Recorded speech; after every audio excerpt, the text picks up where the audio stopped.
Good.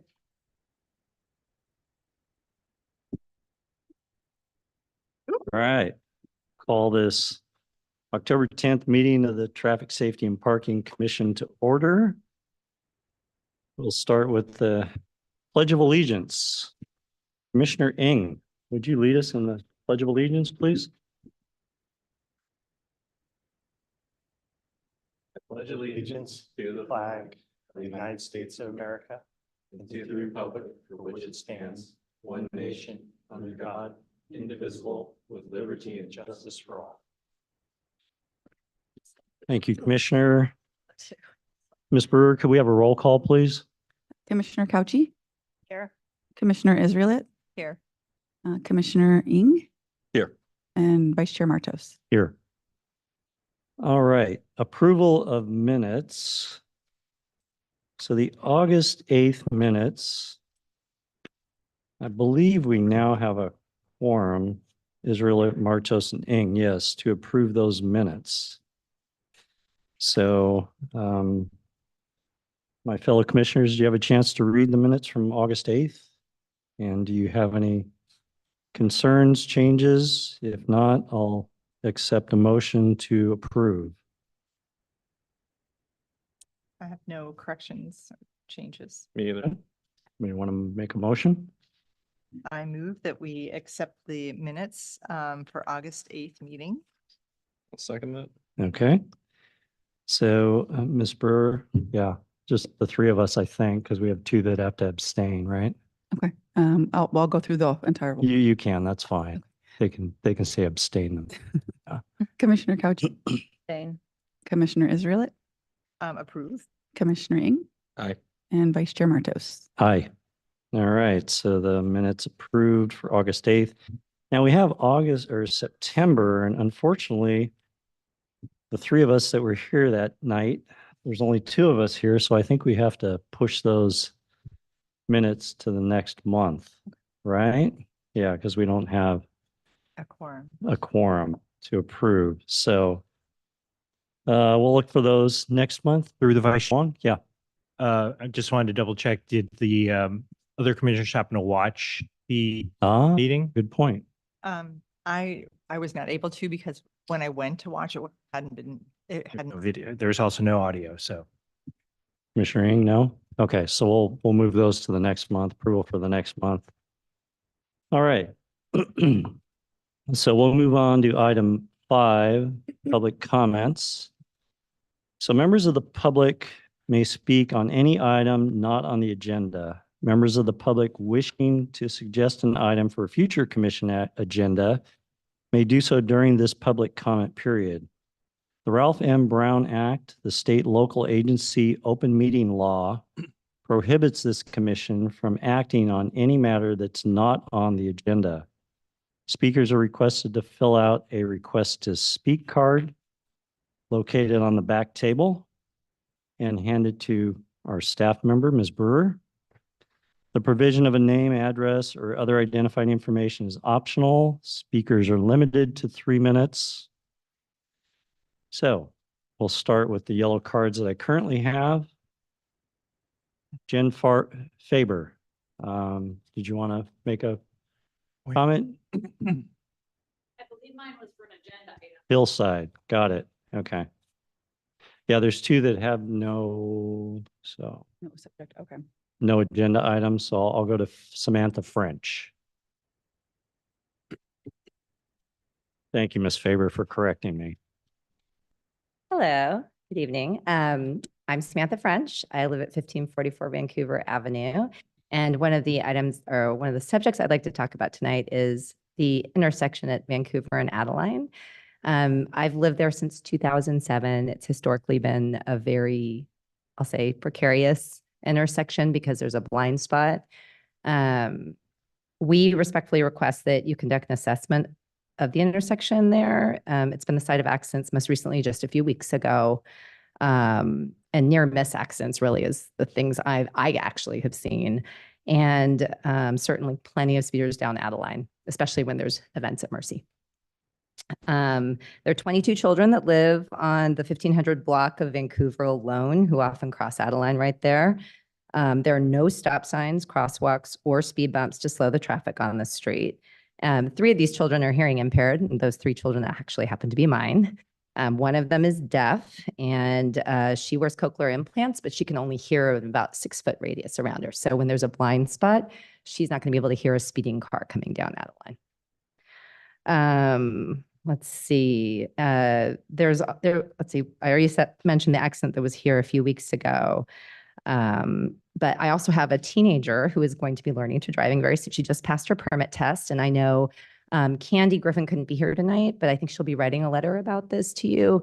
And her daughter, Chelsea, was in an accident 15 years ago when she was a teenager as well, making a left out of Vancouver with that blind spot there. She said that truck hit her daughter as she was trying to make the turn, and it was with such force and speed that she almost went through a tree. And she was fine at the end of the day, but serious accidents can happen here. We have so many children who cross between for schools too, from the other side of Adeline. You'll hear from Danielle later. But also was wondering if we could get a study of the number of accidents that have actually occurred there in the last maybe, I don't know, 10 years or so. And if we could be put on an agenda item, I guess at a future date, so that we could discuss the matter. Speed bumps, crosswalks, any of those things that might slow traffic down there would be great. Okay, thank Thank you you. for your feedback. Appreciate it. All right. Is it Danielle Weil? Yep. And step up, please.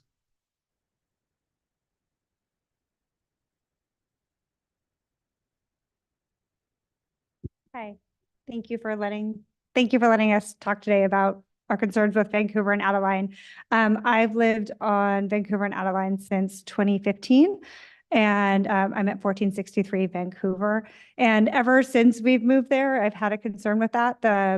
And I know the city doesn't love like too many stop signs, and I get it. It slows the flow of traffic, and there is a stop sign at Columbus, and so that could be an argument against it. But what I see and what my children see is that the people coming from Mercy or down the Adeline, and they're in a hurry to either get to Lincoln, to BIS, or they're a teenager coming down from Mercy, they fly down Adeline. That stop sign at Columbus does not actually slow them down. They can go pretty quickly, and there's no way for my kids to genuinely cross safely across Vancouver and Adeline from the side of the street that Samantha's on because of the curve, and it doesn't allow visual of that stop sign, and people coming from that stop sign don't know that there's people crossing the street a block down because that curve completely obstructs their view until they get around that curve. And then once they've gotten around that curve, if there's somebody in the middle of the street, it's too late.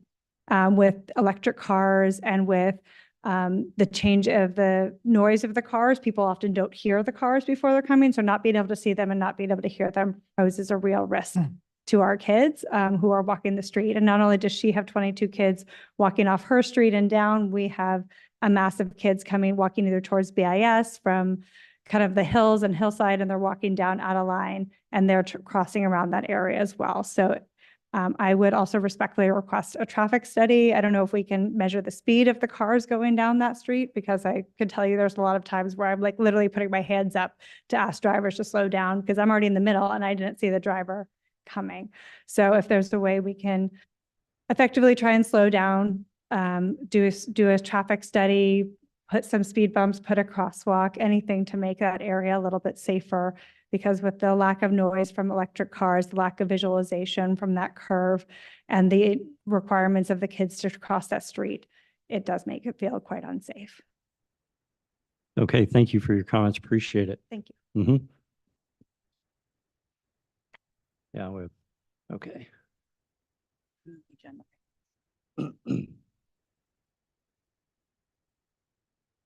Jeremy McManus, did you have a comment on something that's not on our agenda? It's for the crosswalk as well. So would that be on the agenda? So tonight we're going to discuss Hillside, and we're going to discuss, okay. So why don't you hold your comments till we get to that section? All right, excellent. Any other comments, public comment for things that are not on our agenda? Now's the time. Say again? Yeah, that's fine. These are not agenda items. Okay, perfect. So the agenda has Hillside, traffic and safety, and we also are going to talk about California Drive bike lanes. All right, so this is for Dwight Road. Okay, perfect. Okay, now's the time. Now's the time. I'm sure you know that there was a fatality there. Yes. And I see that they are doing some things there now. I live very close to there. I think it's obviously a very dangerous intersection, and I think, oh, should I be in here? Sorry. I think that you all have known that it's a very dangerous intersection as well as San Mateo. But now there's a fatality, and so I would like to know, what's being done to address that. I understand that maybe you don't address that at this point, but I want my voice to be heard. And it is heard, and then this is recorded, and we're not really allowed to comment. However, if you want a response, I'd recommend that you send an email to the traffic engineer and he can respond via email. Okay? Will this be on the agenda anytime soon? Or are you planning to have it on the agenda? So it's currently not on the list of agenda items, but that doesn't mean it won't be in the future. Okay. All right.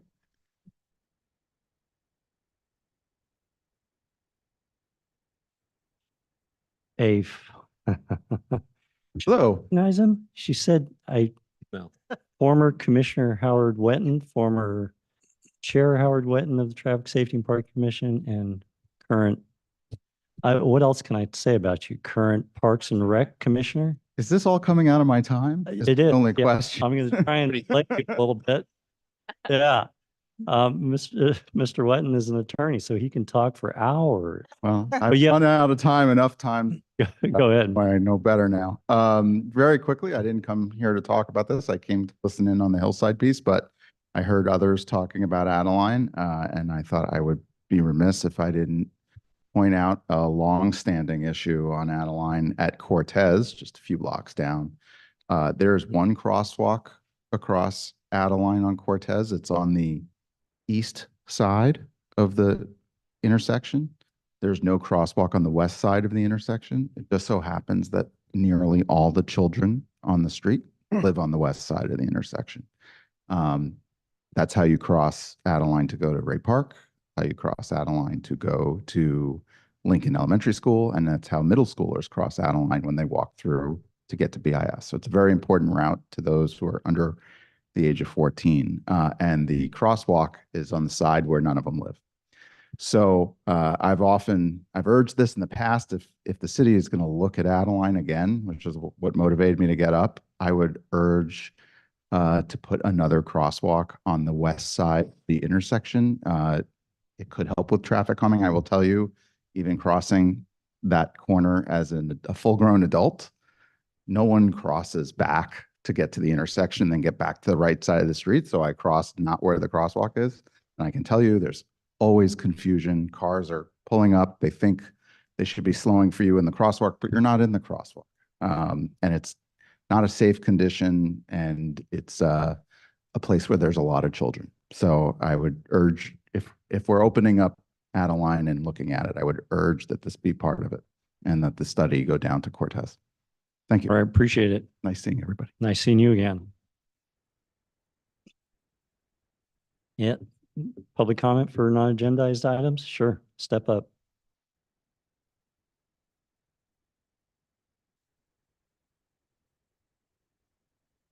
Hi, thank you for hearing the comments. I also live near the intersection of Dwight and Peninsula, where the woman was killed in the crosswalk going from San Mateo to Burlingame. I can just imagine how this happened. And I live near the intersection. I do not let my kids walk to the shopping center there. I would like to know, I heard your response to my friend who just spoke, and I have emailed so many times about pedestrian safety and bike safety. And what I'm getting back is really disappointing because I get back almost nothing. I also get back in situations like this with the jurisdiction is mixed between San Mateo and Burlingame. There's kind of finger pointing in either direction. I want to know when you will put items on the agenda that will affect both San Mateo and Burlingame, such as the Peninsula Dwight interchange, or rather intersection where a week later a car accident happened, also with ambulance injury accident about a week later after the pedestrian was killed. I have emailed San Mateo about bike safety issues, and they were much more responsive than Burlingame. They came and fixed potholes at Humboldt, where you come down off the overpass and into Burlingame. People want to access Coyote Point. It's not safe for pedestrians either. It's not safe for anybody there. There's another road that merges. I'm sure you're all aware of this area. I know that now they're not going to do that interchange project. So it's time that, you know, we coordinate with the city next door and figure out how to make it safe for Burlingame and San Mateo residents who share a street. I have ridden in the ambulance when my son's friend was hit on his bike on Humboldt. That was not a fun experience. I have had police tape across my property because the accident where someone went off the road and mowed down 3 teenagers back in 2020 in February, that was in front of my house. I have also been almost hit with my son crossing my own street at Howard Avenue in Clarendon because there's no crosswalk there. This is my experience. I emailed, I called, an engineer came out, another engineer came out, and they said, sorry, yeah, we'll think about it. And then they put in flexi sticks. I still don't have a crosswalk in front of my house. And I almost got hit walking home from a house the other night in the dark because I couldn't get the driver's attention, but I'm an adult. The driver went and never saw me. And I was told by the engineer, and I can look up emails and forward them to you all if you'd like, well, they should stop for you. And I find that laughable. Nobody here is safe if cars were relying them to do what they should. That's just not what happens in real life. So I know I've brought up a lot of different issues, but I would like to see these on an agenda where people can come and find out what you're going to do about it. Because saying to someone, we'll send you an email is just not enough anymore. And it's extremely frustrating and nobody should have to die. Thank you. Thank you. Anything else? Any other non-agenda items? Yes, I have 4 emails that are not. 4 emails? All right, fire away. On agenda item. Yeah. All right, so the first email comes from an Angela Engel. Sorry, can you speak up a little bit?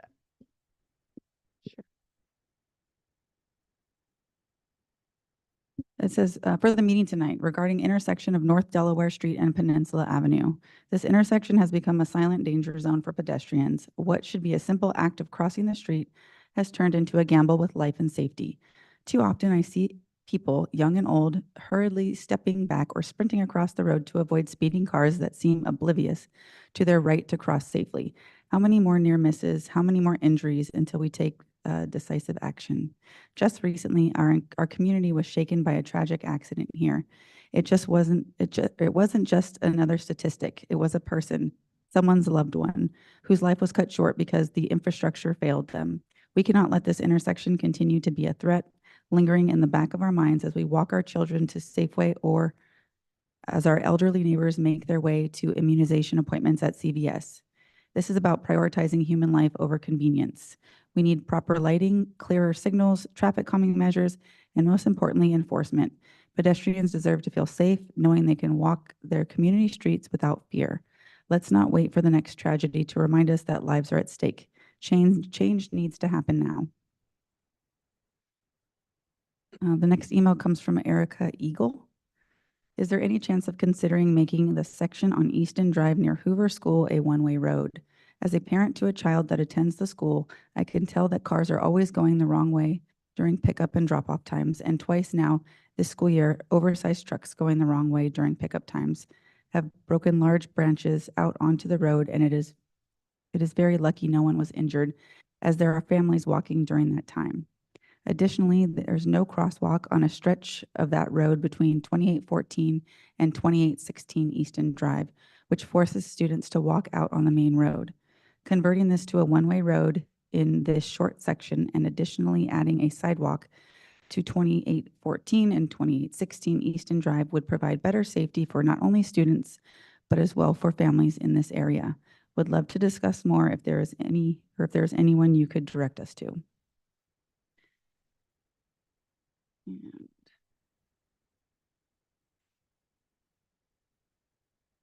bear with me, there's a lot of emails here. Next one is from John Wolf and Kevin Leemeyer. Hello, we live on Laguna Avenue in Burlingame. Over the last several years, we have observed increasing traffic on our street. In fact, a number of these vehicles drive very quickly down our street. We believe that we have seen increased traffic due to the heavy congestion around California and Broadway, as many cars use our street to avoid this bottleneck.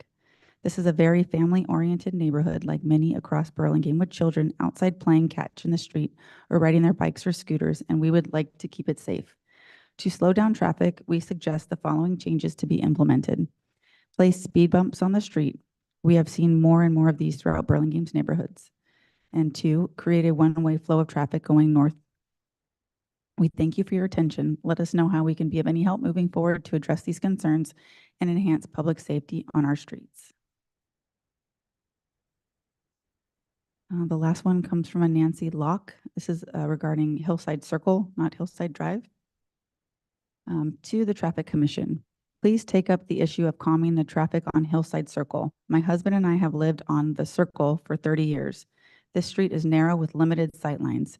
Traffic bound for Summit Drive roar around the corner of Alvarado and Hillside Circle and zoom around the blind curve to Summit.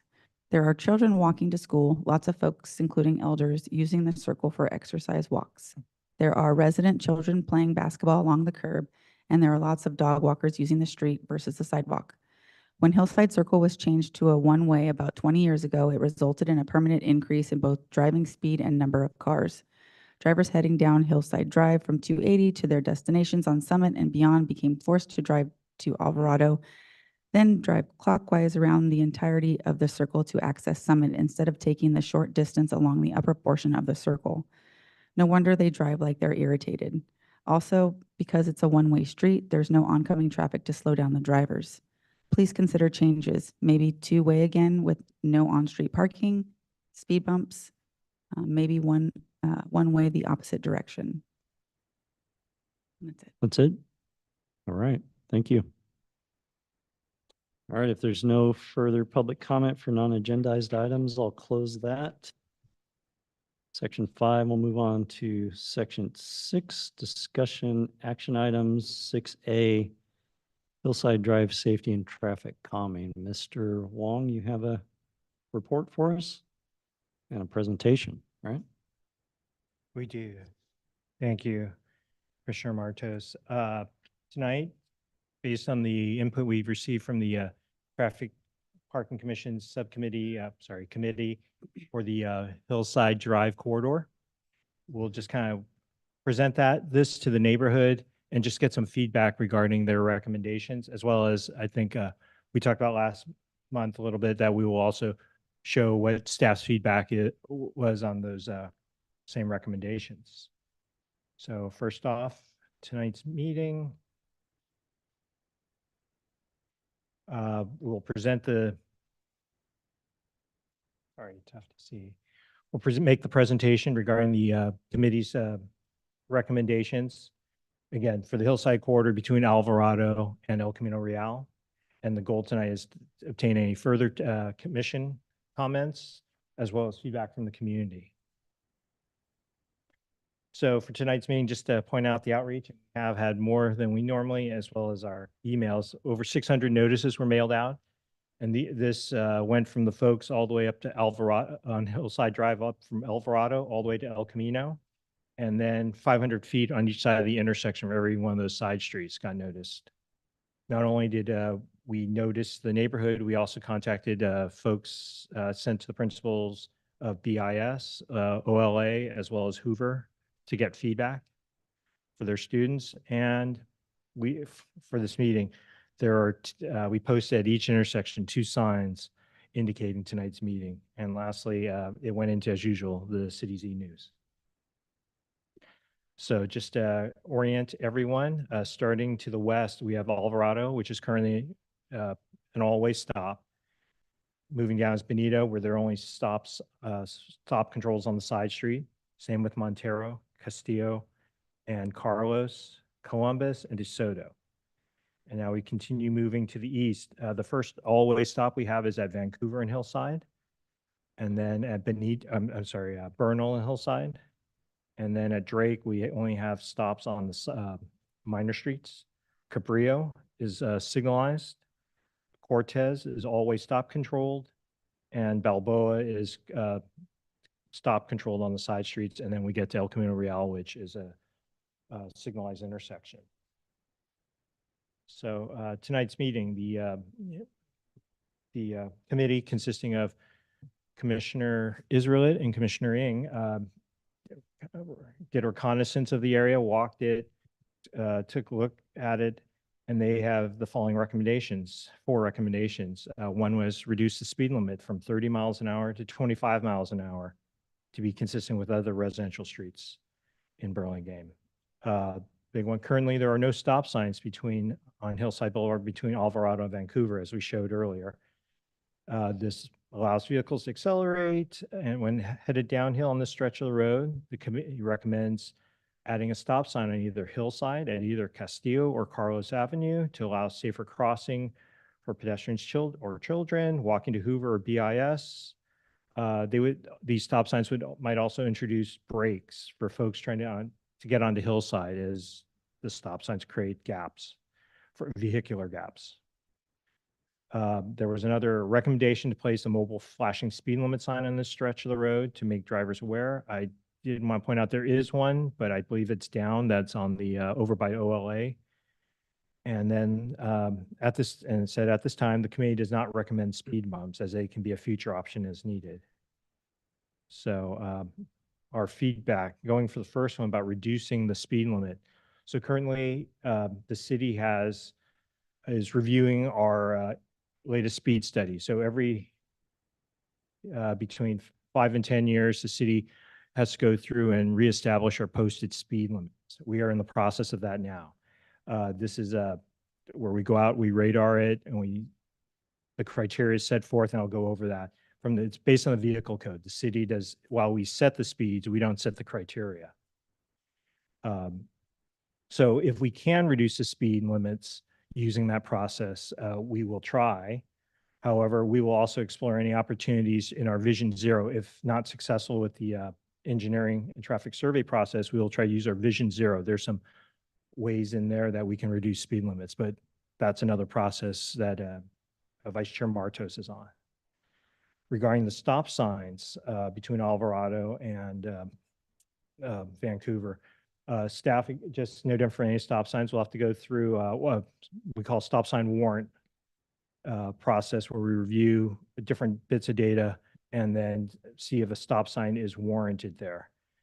Based on some of the feedback we've gotten, that if it's more for pedestrian access across Hillside. Based on the last meeting, we talked about potentially a flashing beacon might be a better option for that. But again, we'll take some feedback and take a look at it. Regarding using a mobile flashing speed limit sign, or what we call radar sign, that's definitely possible. We have the use of our traffic enforcement, as well as Public Works has a small one that we can use. That can be rotated out there and put into the rotation. There are many streets that we move these on. And the last one regarding the speed the committee does not recommend speed cushions. So we concur with this. In addition, while it is a residential in nature roadway, Hillside carries traffic. It's what we consider a minor arterial, where it carries traffic from El Camino all the way up to Hillside. So that we tend not to put, because of the access folks need. They get on there and they go off, as well as it's a running route for emergency services, which is could impact response time. So something why we wouldn't recommend putting speed cushions there. So just quickly, our process, we have these criteria for installing stop signs. We look at collisions over a 12-month period, and those collisions have to be correctable by a stop sign. For instance, if it were someone, a DUI, that may not occur, wouldn't qualify.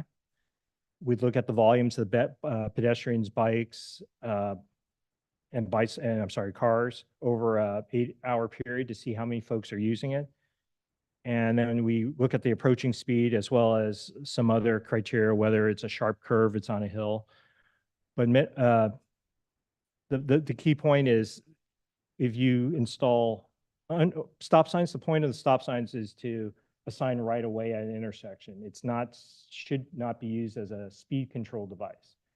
Because if you just install it for a speed control device, what happens is folks tend to ignore those because there's no one ever on the side streets coming there. And with that, it actually may increase or reduce safety because folks are just, I mean, you could be walking there, you think you have a stop sign, someone's going by and they know no one ever stops there, and especially for pedestrians. So those are some of the reasons we have to go through this warrant process and just can't put stop signs in without some sort of criteria. So setting speed limits, what we talked about is the California Vehicle Code, especially the section 22-349. It allows us to set the speed limit. And the speed limit is based on, we take a survey where we go out there and we measure the cars and how fast they're going. And it's based on the 85th percentile. And so that's the criteria that's been used. And we look at collision rates and anything else that we can to reduce it. So those go into the engineering traffic survey. We're currently updating that. So we'll have that and we'll share those results with you. And lastly, there's questions like, what if we just arbitrarily set the speed limit lower? And so the disservice there is we wouldn't be able to cite. Our PD couldn't cite in. If they did, the person could contest it in court and it would get thrown out. But the problem with that is that if you artificially lower the speed limits, then it puts all the posted speed limits into question. What's the speed limit there? And that you could see where that goes. A couple things I wanted to point out while we're here and going through some of these emails that you'll hear, there were some questions regarding that. Was some of the other ones about trying to reduce the speed limit, additional stop signs. There was some questions regarding improving the visibility of pedestrians along Hillside. And I'd just like to point out that, and we've talked about this, AB 413, where it prohibits the stopping, standing, or parking of a vehicle within 20 feet of the vehicle approach side of a marked or unmarked crosswalk, or 15 feet of a crosswalk where a curb extension is present. Those are those bulb outs that you may see downtown in both Burlingame Avenue as well as Broadway. So just to show you here, currently we have cars that can park right up to the crosswalk. And starting in January of next year, even if it's not red curbed or signed, those spaces will no longer be legal to park in. So that's something that will improve the visibility for pedestrians and as well as vehicles being able to see pedestrians and pedestrians to be able to see the cars. So another one that came up was why can't we have photo enforcement and put those up? Just want to point out, starting this year, there's only 6 agencies in California that are able to use speed cameras. Those are cameras that, such as this one, where it will actually see the car, take a picture of its license plate, and then at some point they will be issued a citation just based on the information that this camera relays. And currently, right now, those are the only agencies able to use it, but we'll see what happens after this year and they obtain the data they need. And again, just wanted to point out, some folks asked, the beacons, the rapid flashing beacons are these that we put at uncontrolled crossings. So these wouldn't be eligible where stop signs currently exist. But again, these are warning devices, not traffic control devices. You press the button, it flashes, and the expectation is folks will stop behind this line when they see a vehicle and then they notice someone is about to try to cross. So lastly, just want to summarize. Tonight, we're seeking not only commission feedback, but feedback from the community regarding the committee's recommendations, as well as staff's comments on those. Again, we'll review that feedback,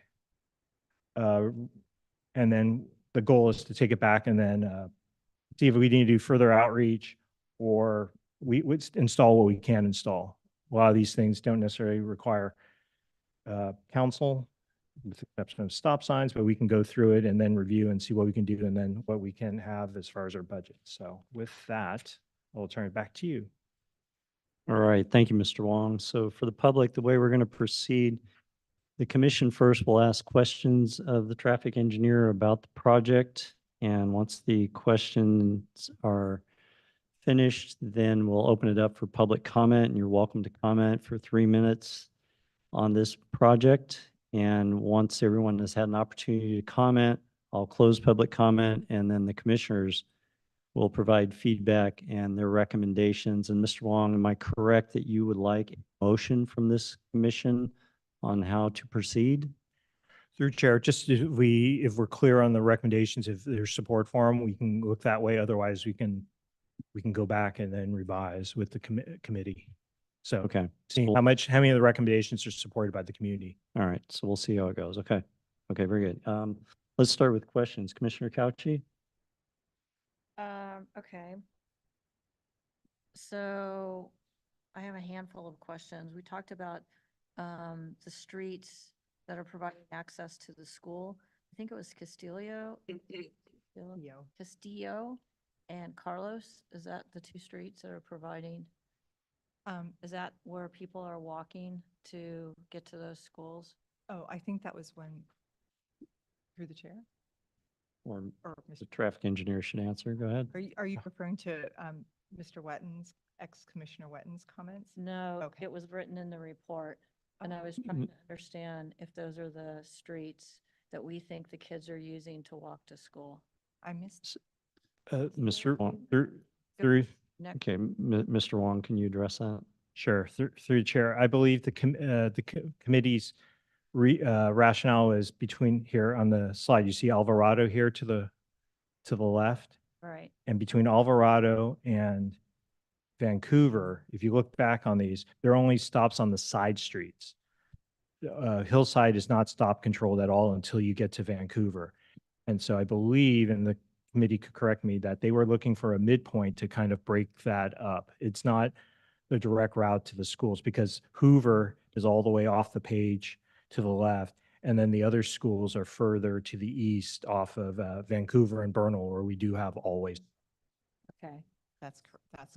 That was what. Okay, so those two streets were identified because they're midway points, not because they're crossing streets for the schools. Okay, so that was my first one. Then if you could go to the recommendations where you were talking about the speed study. On that one, you referenced the speed study. Do we know when that will be completed? Through Chair, we are just reviewing the data now. We'll be close, and hopefully you might be able to see it before the end of the year. Or before end of the year? Okay. And then, the other question was, if you go forward a few more slides to where you're talking about the speed. One more. Oh, sorry, one more. This one. So I had a couple questions on this one. So when we're talking about what happens if an agency, and the agency would be the city, right? The Burlingame sets a speed limit arbitrarily low. And arbitrarily low, what you were saying, you were looking at the speed of people what they're going today, what the 80%. Sure. But if we think the 80% is going too fast, so what I'm just a little confused. If what we're trying to do is lower the speed limit and slow people down, why we're looking at how fast people are going and using that as a measurement. I'm just trying to understand that Sure. process and the logic. And again, the criteria is not put forth by City of Burlingame. We use it to establish the speed. But so what the idea behind how those speed surveys are set is people, what 85% of the folks are driving is quote comfortable, or what the speed typically is. And that's why they set it that way. It's what most people are driving, and they feel comfortable with driving the roadway. Again, yes, and I don't disagree the methodology on it. And it was actually worse before this upcoming year, though we had to set it. There was no latitude to reduce it based on some criteria. We had to actually round up to the nearest, and then maybe you could ratchet down, but they've returned it to a earlier version where it gives the agencies a little bit more flexibility to lower the speed based on certain criteria. And so that's what we're looking at when we're looking at the data right now. We're seeing, is it appropriate to be able to reduce a speed limit there? I'm sorry, as far as setting it, that's a criteria we have. It may seem archaic, but it's more of how comfortable people are driving, and that's the way the roadway is designed. So my question was to understand the study, so, in the process, so I appreciate. And so when maybe we bring it out, we'll go into a little bit more I detail. would have comments on the logic that you Yes. use there. And that's not, Lack of logic. yeah, that's not our, Okay. And then I guess the other question, has there been anything, because we talk about comfort and people, speed when roads are too wide. Has there been any studies, or has anybody looked into narrowing that road? Because that road is extremely. in my time at, up third chair, in my time at Burlingame, I think the one time we looked at, I mean, it's a catchment. It seems very wide that you'd be able to put, say, a class 2 bike facility on each side, but it's not wide enough for that. We explored that. But we can certainly, if that's an additional recommendation, we can certainly explore putting edge lines in, or a bike facility on one direction if you want to narrow it up, as well as I don't believe that, yeah, there's not a center line out there either. Those are my questions. Okay, all right, thank you, Commissioner. Commissioner Israelit? I'm sorry that I was chuckling during your last question. Mr. Wong and I had that exact conversation on the phone, and yeah, about the state code and what you're allowed to do, and whether it makes sense or not. Just leave it at that. My only question, Mr. Wong, is it's been a year. I've forgotten what was the new state law that was coming out that was going to allow precincts or towns to set speed limits. And when Commissioner Lee was with us, she was a big fan. Wasn't there a code that was being rolled out that would allow us to choose the speed limit? And Through the chair, I believe that would, and I'll have to double check, but that was related to business districts able to reduce, but we will double check that. okay, thank you. That was my only question. Okay, thank you, Commissioner. Commissioner Ng, any questions? I guess one question, one comment, but so of the things on the feedback list here, several of them require additional studies, so it's kind of hard to give feedback on it until we get the study. So I guess from a procedural standpoint, as far as the flashing speed signs, it sounds like that's something that can be done, but rotated through. So is that something that can be done more immediately, or? Through chair, yes, I mean, it depends on where the signs are now and when they've been deployed, but we have, yeah, we can do that. Okay, that's all I have. Okay. So I heard Mr. Wong, was it the speed limit or the stop sign warrants? Oh, it was the speed limit study would be done by the end of 2024, and the stop sign warrant study will be done about the same time, or do you have an estimate there? Just thinking of time, we can look at that as well. I mean, because we have the collisions already for that. Yeah. And then, yeah, I'll get Mr. Sy on, we'll take a look at that if he hasn't already. Okay.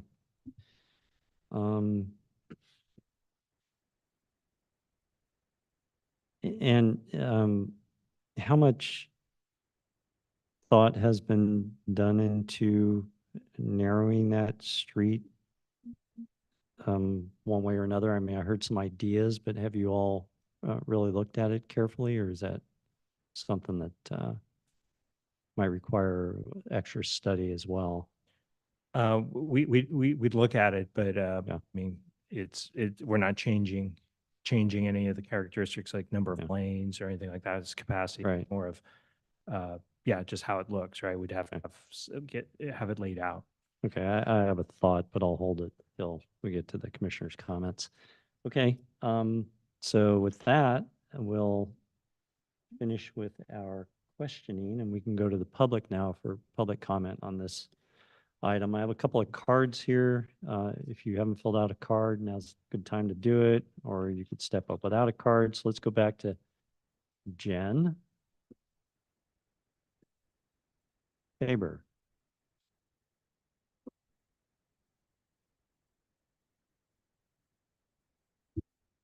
I'm going to wear my glasses so that I can see the map. Not a problem.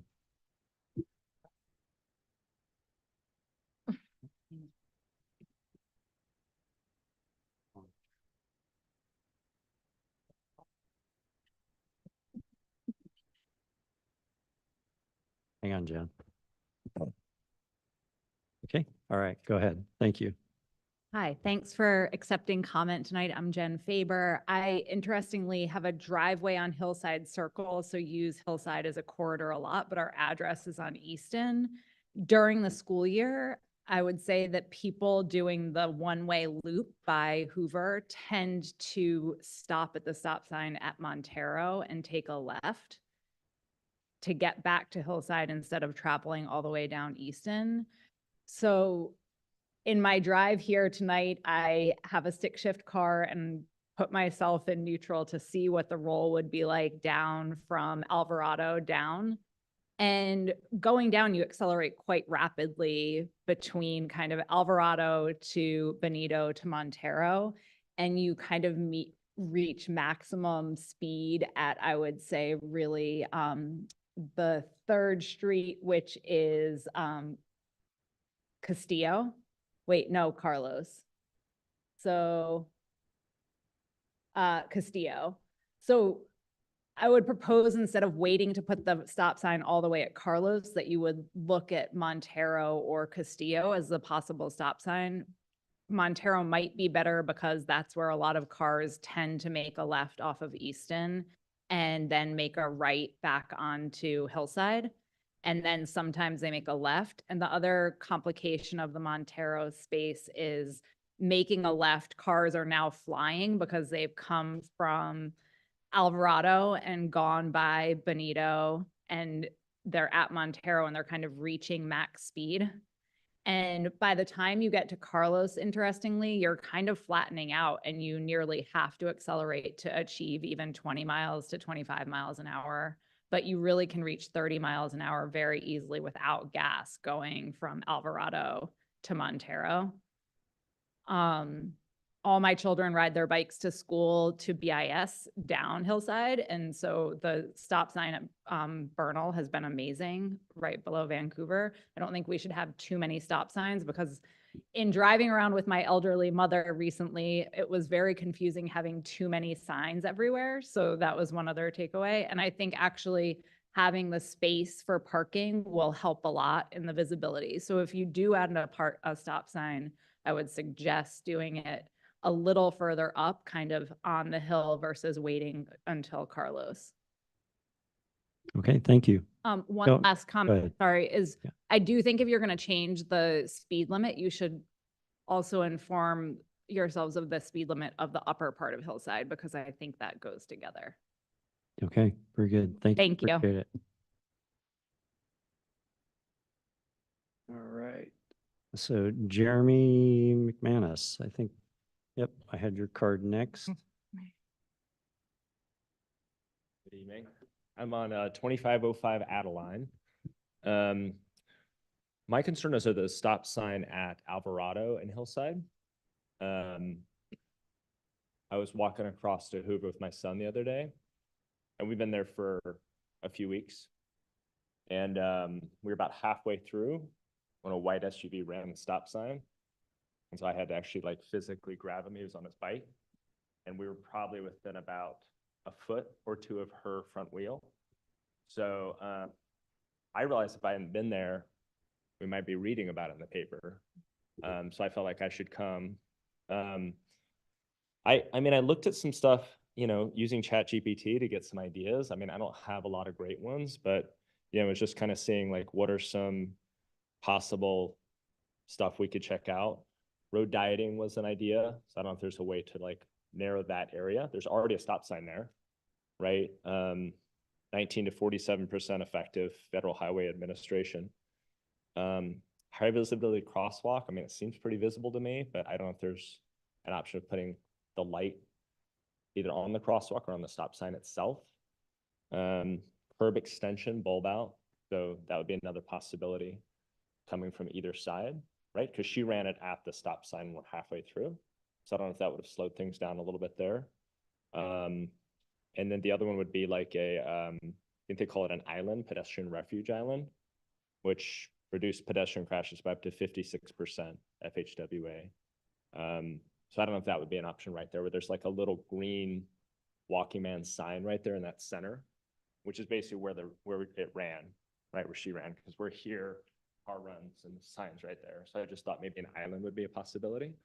And then the other two requests would be either looking into a traffic person at 8 to 8:30 when, I mean, there's probably 15 or 20 families I can count off the top of my head crossing right there, walking, scooters, bikes, which that's 50 people. I mean, I could sit there one morning and give you guys a solid count, and then the other possibility is if the SRO could potentially rotate. I think it's a gentleman, I haven't met him yet, but possibly rotate there periodically on some mornings.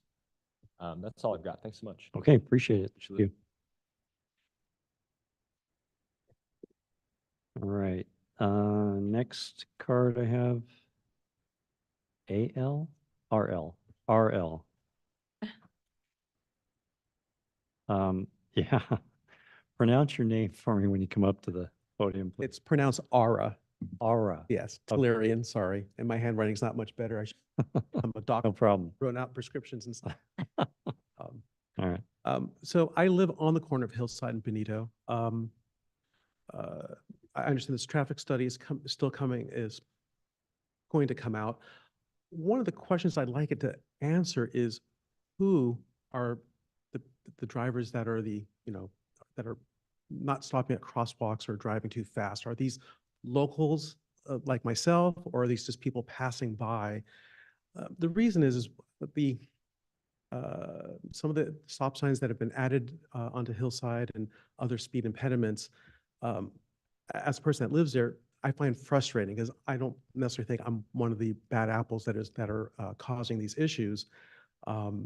And to that end, I'd rather see a little more, where it's possible and the personnel exists, enforcement, because I'd rather, if it is the locals and we're the ones that are not are making things unsafe, then I can certainly understand adding more impediments. That being said, with some of the stop signs that have been added, especially the one in Burnell, and there's one in front of the Our Lady of Angels, and I do find other people, we just start taking Easton or Adeline. And earlier in the session, we heard people complaining about traffic on Adeline. I guess there's something at Adeline in Vancouver that is particularly dangerous.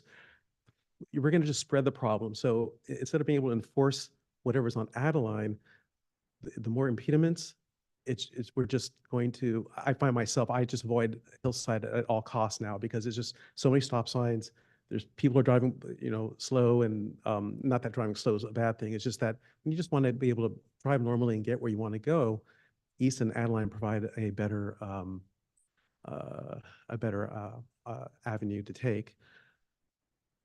So with this traffic study that is going to come out, if it's possible to find out who exactly is causing these issues, and because if it's not locals, then I'd rather see more enforcement. If we do have to do something, then there was the acronym, the yield signs and the crosswalk. so that it's available when it's needed, the hours before school and a couple hours after school, but where you're not creating additional barriers or impedance as, for, all the other hours where, it's not needed or necessary. Thank you. Okay, thank you. Appreciate it. Sharon Kennedy. Yep, hi.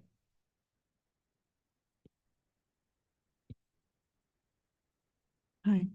How are you? So really want to keep it very simple. It's the 7 blocks that I'm here to talk about from the top of Hillside at the curve to Vancouver. So we live mid-block at Columbus, and that is where the terminal velocity of the cars end up in front of our houses around them, because they come down the hill. And when they go up, that's where they gas it up to get back up the hill. So there's a lot of traffic, and there's what everybody has been saying here. I don't have to repeat what people are trying to express. I would say after living on Hillside for 30 years, it's very different now than it was even 5 years ago.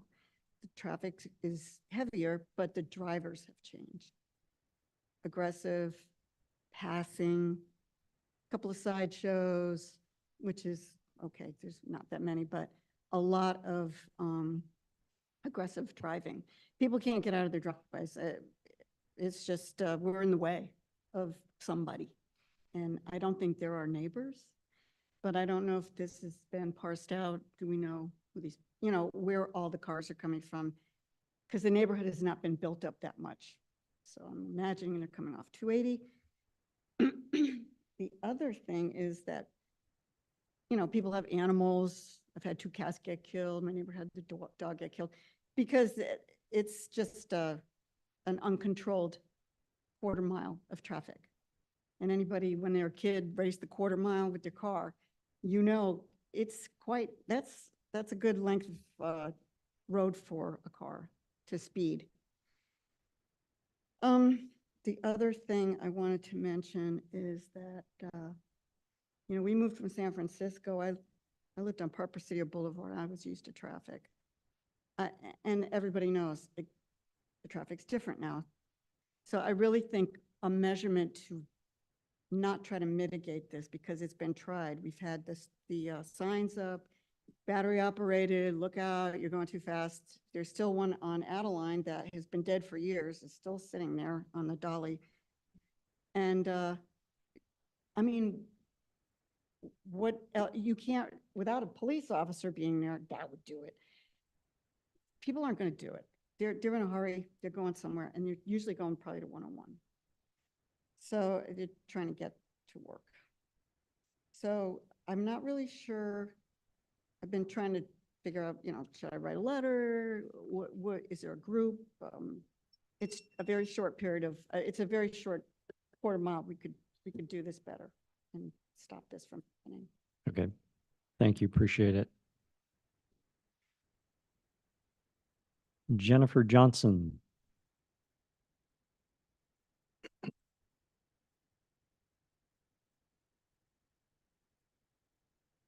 Hello, I'm Jennifer Johnson, and I live at Montero at Hale. My kids went to Franklin and BIS, so thank you for the stop signs at Bernal, because that's where all the traffic for the BIS kids came. From what I've noticed in the last 17 years since I've lived in the area, so I won't go through a lot of the others, reiterate the other things that the folks have said, but what I have noticed is that probably is complicating some issues in terms of safety, is there's a lot more street parking on the side streets up until Hillside. So as you're approaching Hillside, like from a Montero or Castillo or Carlos, very hard to see around the cars because they're so close to the edge. And I think that's a real safety issue for turning predominantly left from those streets onto Hillside. So I think some of the items of mitigating or providing a barrier before hitting Hillside would be helpful. The other thing that I've seen change since Hoover opened is you've got a lot of kids who would have been walking over to Franklin or Lincoln, now walking up to Hoover. So I do, to your point of where's the traffic coming for the kids? That's coming on people coming up. They're either going down Montero or Castillo or Carlos. So you do see a lot of kids walking to school. So that is, just so you guys know what the traffic patterns are there in that neighborhood. I think, so there is obviously the foot traffic and the speeding is an issue. So those are just some other comments about what's kind of going on in that area. I don't have a strong recommendation on what should be done, but I just wanted to add some color to some things that have changed in the area, I think, in the last 10 to 15 years. That's about it. Thank you. Appreciate it. And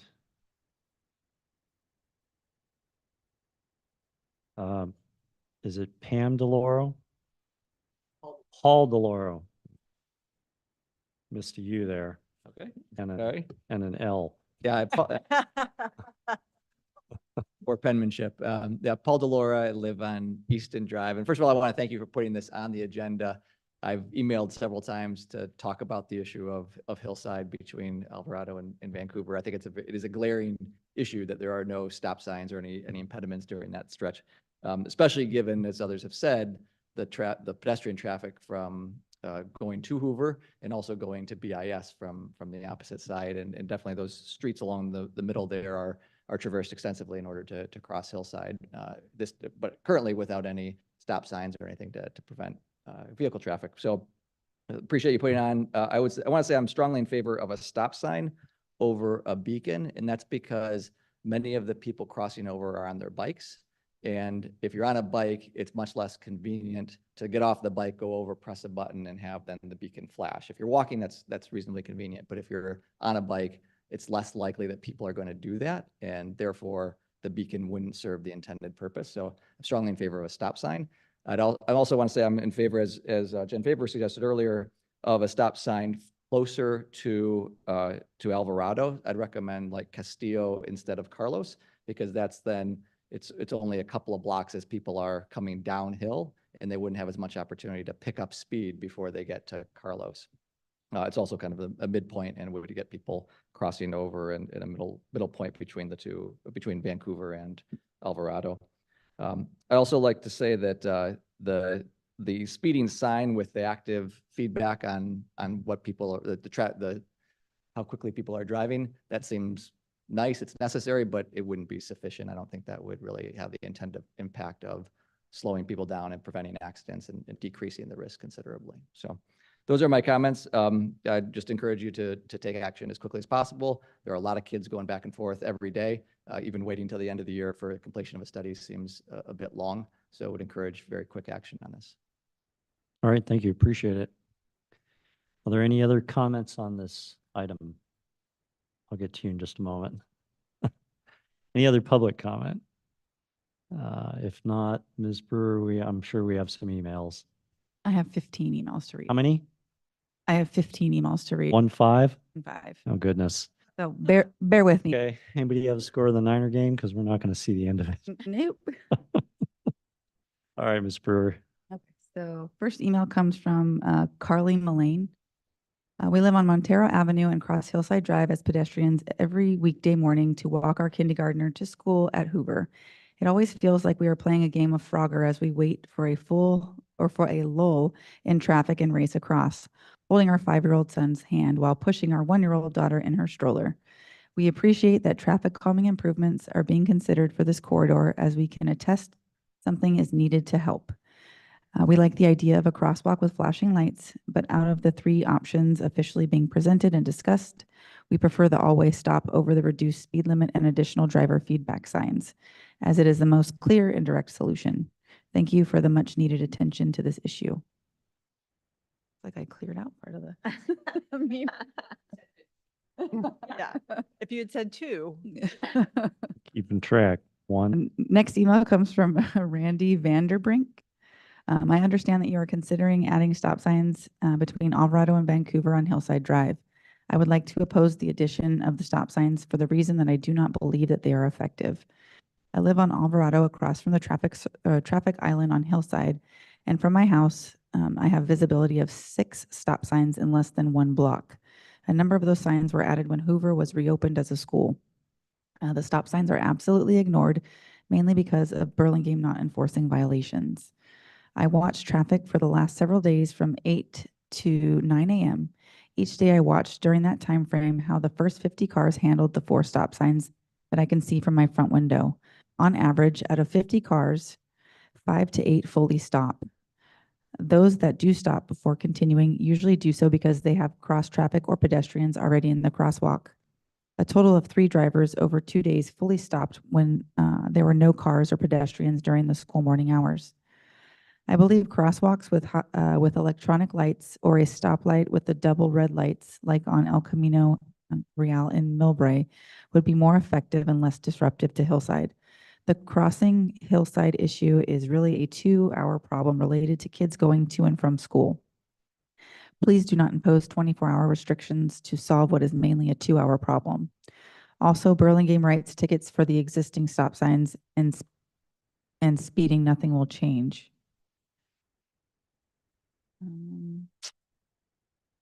Next email is from Stuart Bacon. My thoughts regarding changes for Hillside Drive. No speed bumps, as they punish the innocent as well as the offenders. If the problem is speeders, have the police issue speeding tickets. When a decision is reached, use the weekly Burlingame newsletter to report the changes as well as the reason for the changes. Don't just put in, for example, speed bumps was done on Carmelita without announcing it before they were installed. Do keep the public informed.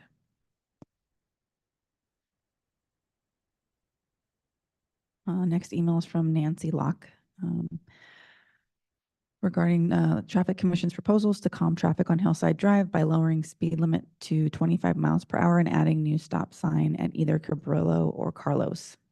Lowering the speed limit is a no-brainer. Per California Driver's Handbook, 25 miles per hour is the default speed limit on residential streets.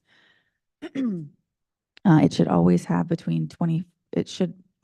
been 25, not 30.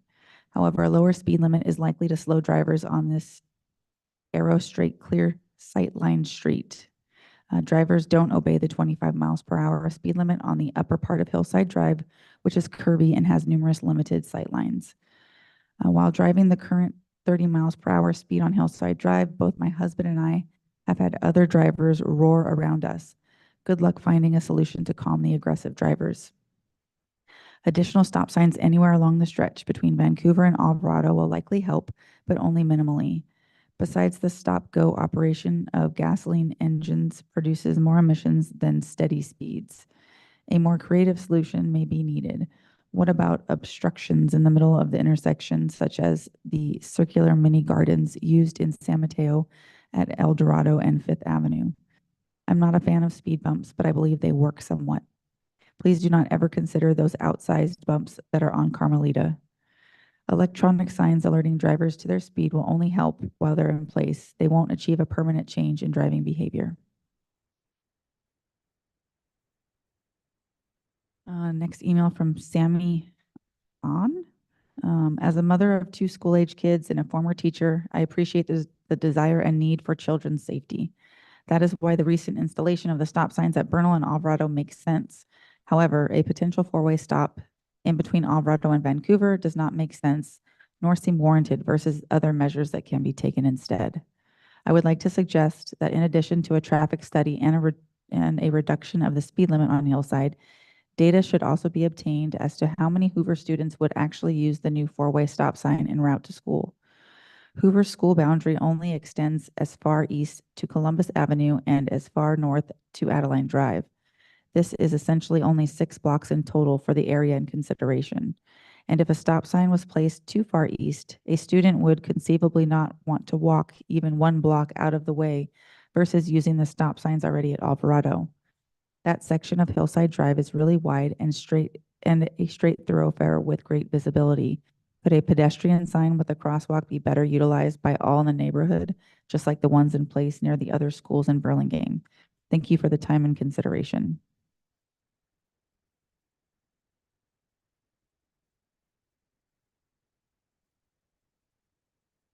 This comes from Dan Rados. Please consider our comments as we will not be able to attend the pertinent meeting as scheduled. It is our opinion that Hillside Drive corridor does not need calming improvements, particularly those outlined as possible alternatives which all cost the city additional funds for minimum or no return on investments. The basic concept of slowing the traffic in this limited corridor by use of radar, a variety of signs or always stop locations will invariably increase a bumper-to-bumper traffic movement, which means additional emissions, gas, and noise. Any traffic movement modeling will confirm these as simple cause and effect factors.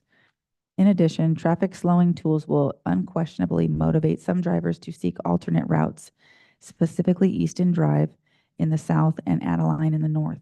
Both of these arteries do not have a congestion problem currently, but most likely will be affected by Hillside changing in the future. Considering the existing increasing congestion in our community, we believe that Hillside corridor should be left unchanged. May we also suggest in good faith that the planned funds to be allocated to potential Hillside project be used in other areas which absolutely do need change, specifically El Camino and Millbrae Avenue. Traffic there will back up all the way down to the hospital. It is encouraging to all of us that we are talking about this. It will be more encouraging if we make the right decisions. Thank you.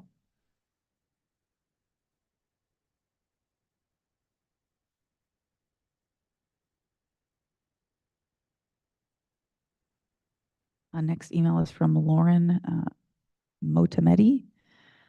Hi there. I am a resident of the Hillside neighborhood at 1325 Balboa Avenue in Burlingame. I'm submitting comments on behalf of my husband and me. Please feel free to use them at the hearing. We have lived a half a block away from Hillside for 3 years with our dog and now our young daughter, Aria. There is a two-way stop at the Balboa and Hillside intersection at the end of our block.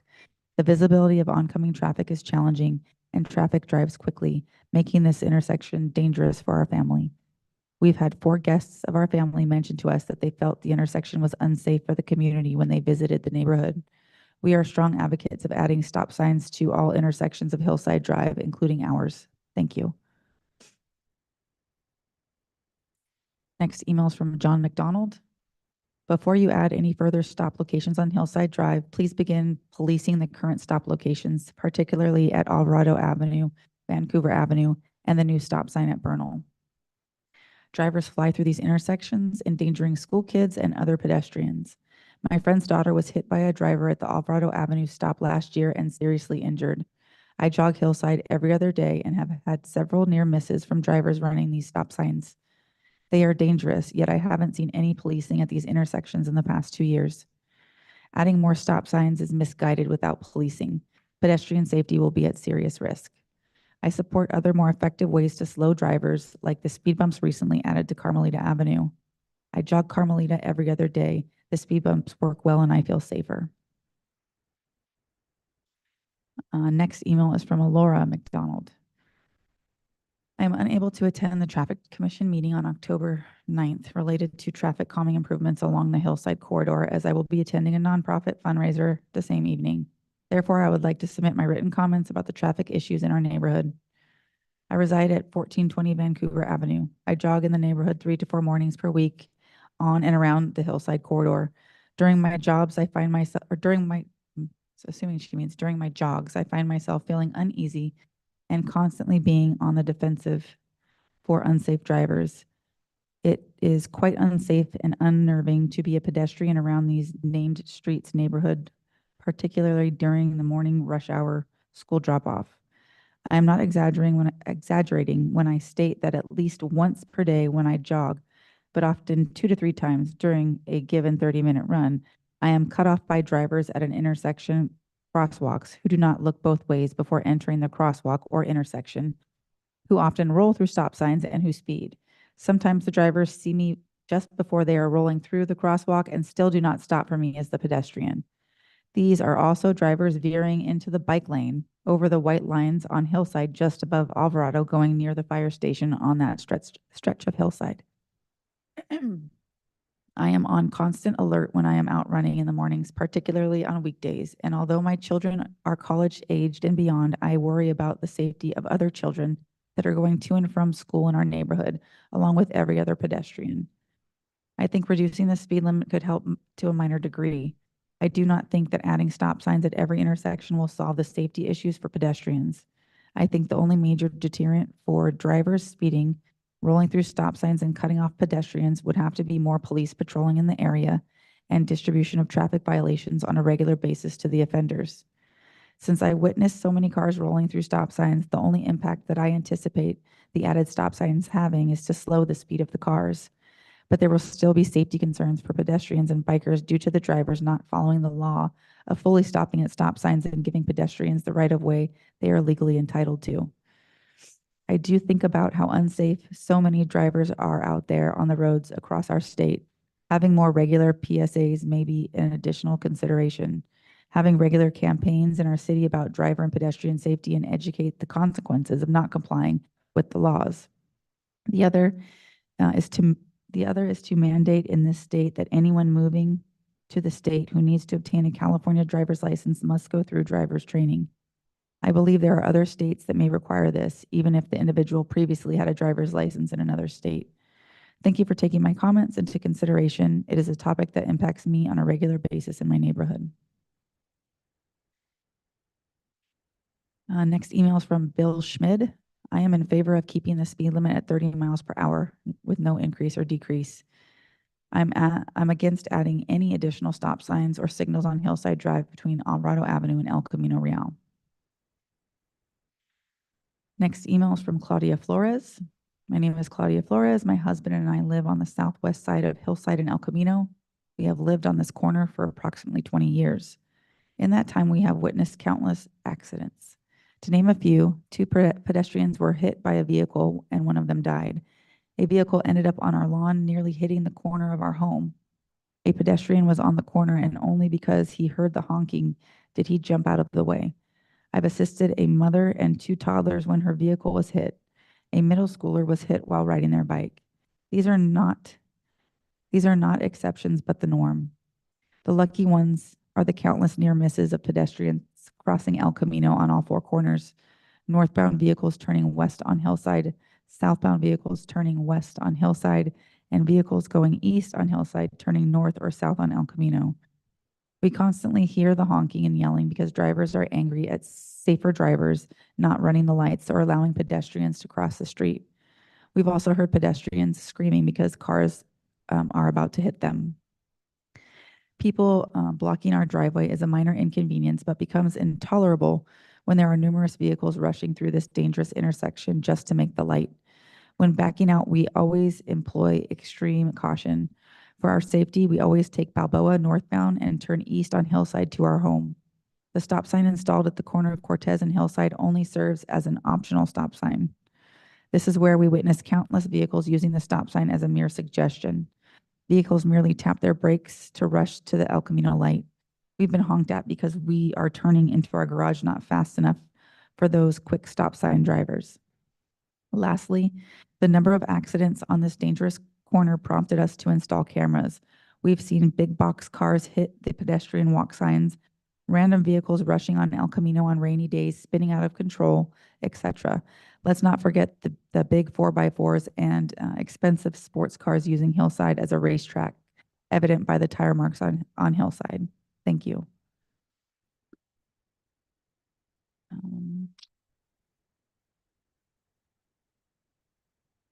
I'll go ahead and give Ms. Brewer a Well, break. I just would want to note for the record, I thought this email that I was about to read was for Hillside, but it appears it is a, let me see. It's Alvarado, Okay. but I'll go ahead and take a few. Okay. Thank you. Dear TSPC members, since we are unable to attend the meeting either in person or via Zoom, we wish to send our comments along to you. This is Jeb and Lee Ying Gibney. We have lived at 1473 Alvarado since 1987. From the beginning, we tried to avoid leaving the house 7:30 a.m. to 8 a.m. and 2:30 p.m. to 3 p.m. because of the traffic to and from Mercy High School. Many meetings were held over the years, traffic calming measures in the form of speed, I believe it says pumps, but humps on Alvarado were installed last year. last year. However, this does not solve the problem with parents who are unwilling to yield. In August, we had to leave the house at 2:40 due to a medical appointment. We were going in the direction of Hillside when we were beside an empty driveway of a neighbor's. Jeb was driving. There were cars belonging to residents on both sides of the street except across from the neighbor's driveway. A parent refused to pull to the back up and drive into the driveway because cars leaving Mercy were behind us.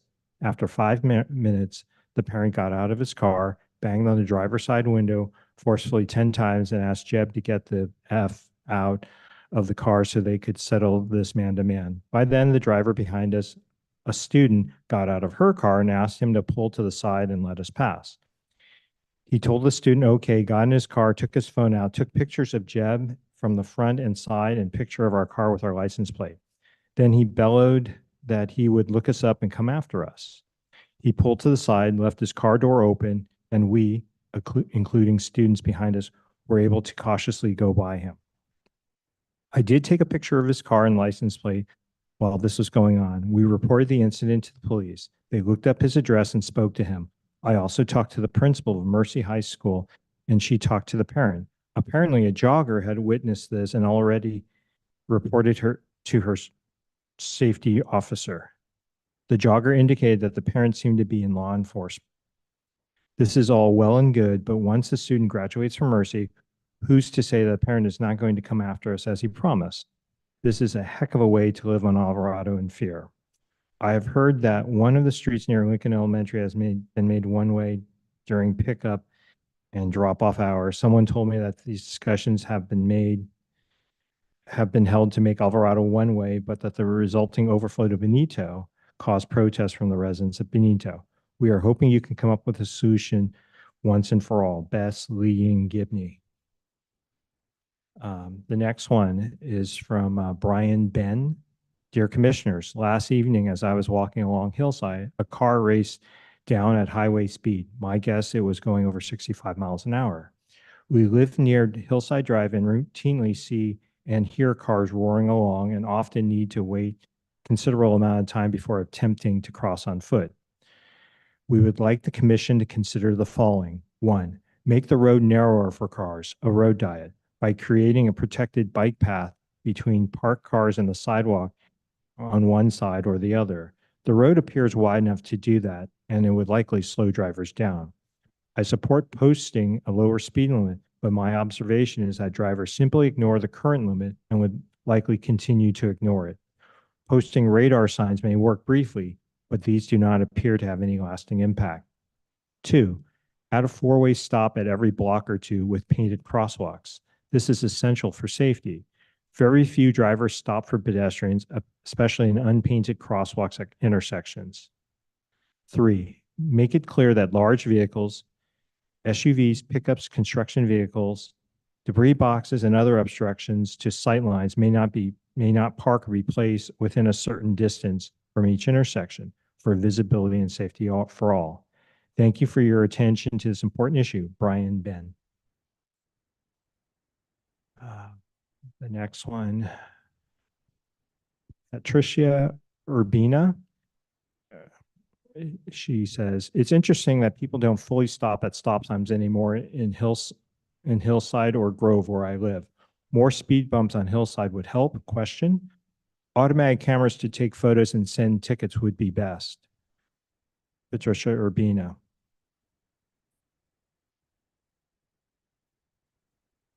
This is from Derek Draper.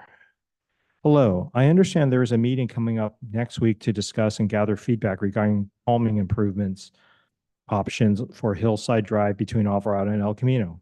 I may not be able to attend the meeting, but I did want to share my perspective. My name is Derek Draper, and I live with my family, wife, and 3 young boys at 2813 Hillside, just up from Alvarado. When we moved to our home, we knew Hillside was a heavily used street, and we were okay with that. That said, after living here for 6+ years, we have become frustrated with many drivers speeding by our house on their way up or down the hill. We have noticed that the installation of speed bumps higher up on Hillside, as well as on Alvarado and Adeline, have been appreciated by those who try and reduce the speed and risk drivers in the area. risk of drivers in the area. With 3 young boys that walk to and from school on a daily basis, traffic safety is a big concern, and we would very much appreciate the consideration of calming improvement options to extend a bit further up Hillside beyond Alvarado, as I think it would make a big difference for our neighborhood. Thank you, Derek. And I think this is the last one from Brent Jenkins. Hi, TSPC. I'm a resident of Burlingame Hills, parentheses, Adeline Drive, and often use Hillside to get around town. I am a big fan of the new stop sign at Bernal Hillside. I support another new stop sign along Hillside at Carlos or Castillo as suggested. My comment, I have been passed several times by other cars while traveling at the speed limit along that stretch of Hillside. My suggestion would be to paint a double yellow line in the middle of the road to discourage that. Regards, Brent J. Is there one more? I have one more that just came in. So this should be the last one. This comes from Melinda Earlywine. I would like to suggest a study of where the majority of children are walking and their hours and provide safety for them. Installing a stop sign will not calm the aggressive drivers. They roll through them. Turn more attention to the places where children and the public are at higher risk of injury, Adeline and Peninsula. Thank you. That's it? Through the chair. Through the 7? chair. Yeah. Oh, do you have one more? No, I just I'd like to comment because I forgot to read a little bit in the beginning that this is a hybrid meeting. Okay. And unfortunately, because of some bad behavior, we're no longer able to take either folks sending something through Zoom or speaking through Zoom. So there's one hand raised, Miss Bethany Holraw. I apologize. We won't be able to hear what she has to say tonight, but she can send, again, she can send it through public comment at burlingame.org, and staff will review the email just like we reviewed the 15 or 16 that we got tonight. 17. 17. I apologize, Ms. Holraw. Not a problem. All right. Thank you, Mr. Wong. Thank you, Ms. Brewer. Thank you, public.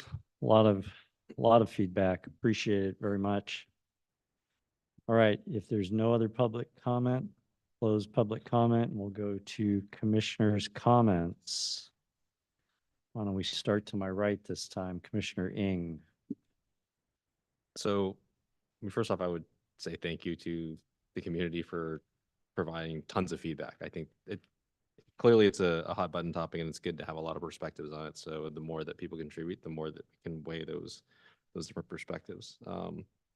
So following up on my comment that a lot of the things that staff is looking at requires a more in-depth study. And so we know that's not something that gets turned around super quickly because it has to be done with a lot of thought and care and procedure. So my suggestion would be to look at some things that we can do that visually can enforce some level of traffic calming, but at the same time, there's plenty of comments for stop signs, against stop signs, for speed humps, against speed humps. So I think certainly leaning on staff's expertise in this is probably a little bit more paramount for something more permanent. But are there ways that we can do things in a less permanent way, but can still make some effect here, like some sort of quick build, having the islands with the pedestrian sign in the middle of it, having the portable speed visualizations, and again, if there's ways that we can have police enforcement during school hours, which I know it's a big ask because we want it by every school basically. So, but a combination of things might be in line for consideration for the rest of the commission. Okay. Thank you, Commissioner Ing. Commissioner Israel, I'll go to you next. Okay, thank you. A lot of what I was hearing is asking for police enforcement of speeding and running stop signs. I think that was a recurrent theme. I understand that our police force is kind of stretched at this point, and that's difficult to do.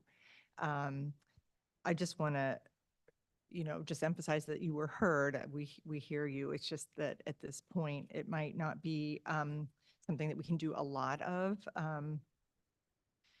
Fortunately, I also heard about visibility at intersections, and fortunately with the new law rolling out, I think that's going to make a big impact. I should say I live on Columbus. I originally lived on Hillside when I first moved here, and I find it very difficult to pull out when there's a car parked right up to the curb. I've mentioned this to my fellow commissioners before, but I've lived in Massachusetts and in Pennsylvania for many years, and you were not allowed to park close to a crosswalk or an intersection. And to me, yes, you're losing some parking, but you're probably saving a life. So I'm okay with that. Some things I hadn't thought of that I heard tonight from public feedback is, I don't know if this is even possible, but adding a crossing guard at Alvarado, I know there are restrictions, have to be certain closeness to a school. There's budgetary concerns. This is not something that that we don't think is important, but sometimes it still can be difficult to implement. The other thing I hadn't really thought about was, I don't think we should add a bike lane on Hillside. Right now we have Sharrows, and I must drive on Hillside at least 6 times a day, and I almost never see a bike. So there are some kids that cross on bikes to go to school, but honestly, it's very, very little used. And I think what we're really trying to do is help with pedestrian and safety. So we could do what we discussed on Davis at one point, is to paint, those white parking lines, or I believe you call them edge lines, to visually narrow the road, to perhaps cue drivers to drive more slowly. I don't know if a double yellow line would also be helpful, but I would think that would sort of visual, like what we did in Lion Hogue, trigger maybe some slowing of traffic subconsciously. And then just addressing where, if we do a stop sign, if we do a rapid flashing beacon, which I think I'm leaning more toward, because I do think it would be better for pedestrian safety.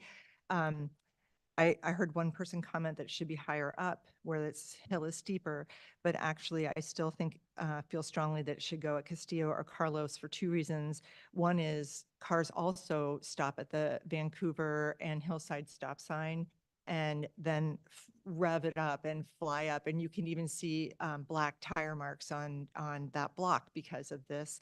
And in addition, seeing that visually halfway down that very long stretch, again, another visual cue to drivers that, there's something going on, maybe they shouldn't floor it, so I think there's a benefit to having it midway rather than closer to Alvarado. And those are my only comments. All right. Thank you, Commissioners Rillet. Commissioner Couchy. So a couple of comments. So first, I too want to say thank you to the public, because we did have excellent input today, both in person and in the emails. And that's important, because that's really what this is about, is to hear what is the public that's going to be affected by this want. So thank you for that. From the comments, there were several things that kind of stirred in my mind. One is, when we're looking at this study to understand how the speed of the cars that are driving, I think it would make sense for us to also include in that study understanding the pedestrian traffic and where that exists for the kids going to school and the kids leaving school. Because what I heard multiple times from the public is that this problem is really associated mostly with school traffic. There were some comments made that it's not just school traffic, but it seems that there's concern about children's safety walking to and from school. So I think understanding those patterns might help with where a stop sign should be added, or where a crosswalk should be added, or where the flashing should be added. Because that's really what we're trying to do, is keep the safety of those kids. The other comment I had is, I too don't think we should put stop signs at every single intersection, but I do think it might make sense from what I heard to add a stop sign. What I like about adding a stop sign and the lights is that these are quick builds. But I do think we should think about some of the things that we could do longer term. I think the painting is a good idea, because if we don't narrow the street, the cars are not going to slow down. Putting up a new stop sign or a new speed limit isn't going to affect the speed. We have to somehow make the street uncomfortable for the drivers to drive at those higher speeds. Another thing that I would like to maybe be considered besides narrowing the street as a longer term solution is creating the continuous sidewalks or those raised sidewalks for the crosswalk. I call them continuous sidewalks. Do you know what I'm, okay. Because it's going to stop the traffic. It's going to serve as quote speed bump, but it's at an intersections, will force people to stop at the stop sign and create that increased safety for the pedestrians. And then the other thing is, could we start in some of those intersections where we're seeing a lot of this pedestrian traffic, could we paint the curb red there for the 20 feet limit that goes to effect in January?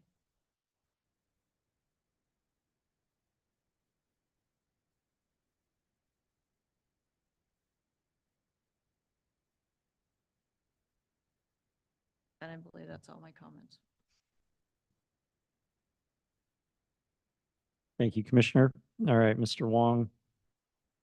So I had a couple of thoughts, and I have concerns too, because while the committee studied and came up with some suggestions, I'm a little concerned that we're going to implement any of them. The speed limit reduction, the stop sign, the flashing beacon, maybe the trailer will go out there to give feedback on speed. So I was thinking about some other things, and I agree with Commissioner Israelit that I don't think bike lane makes sense there. However, I do like the edge lines. And, you know, another thing that we've done in Lion Hogue to slow down traffic,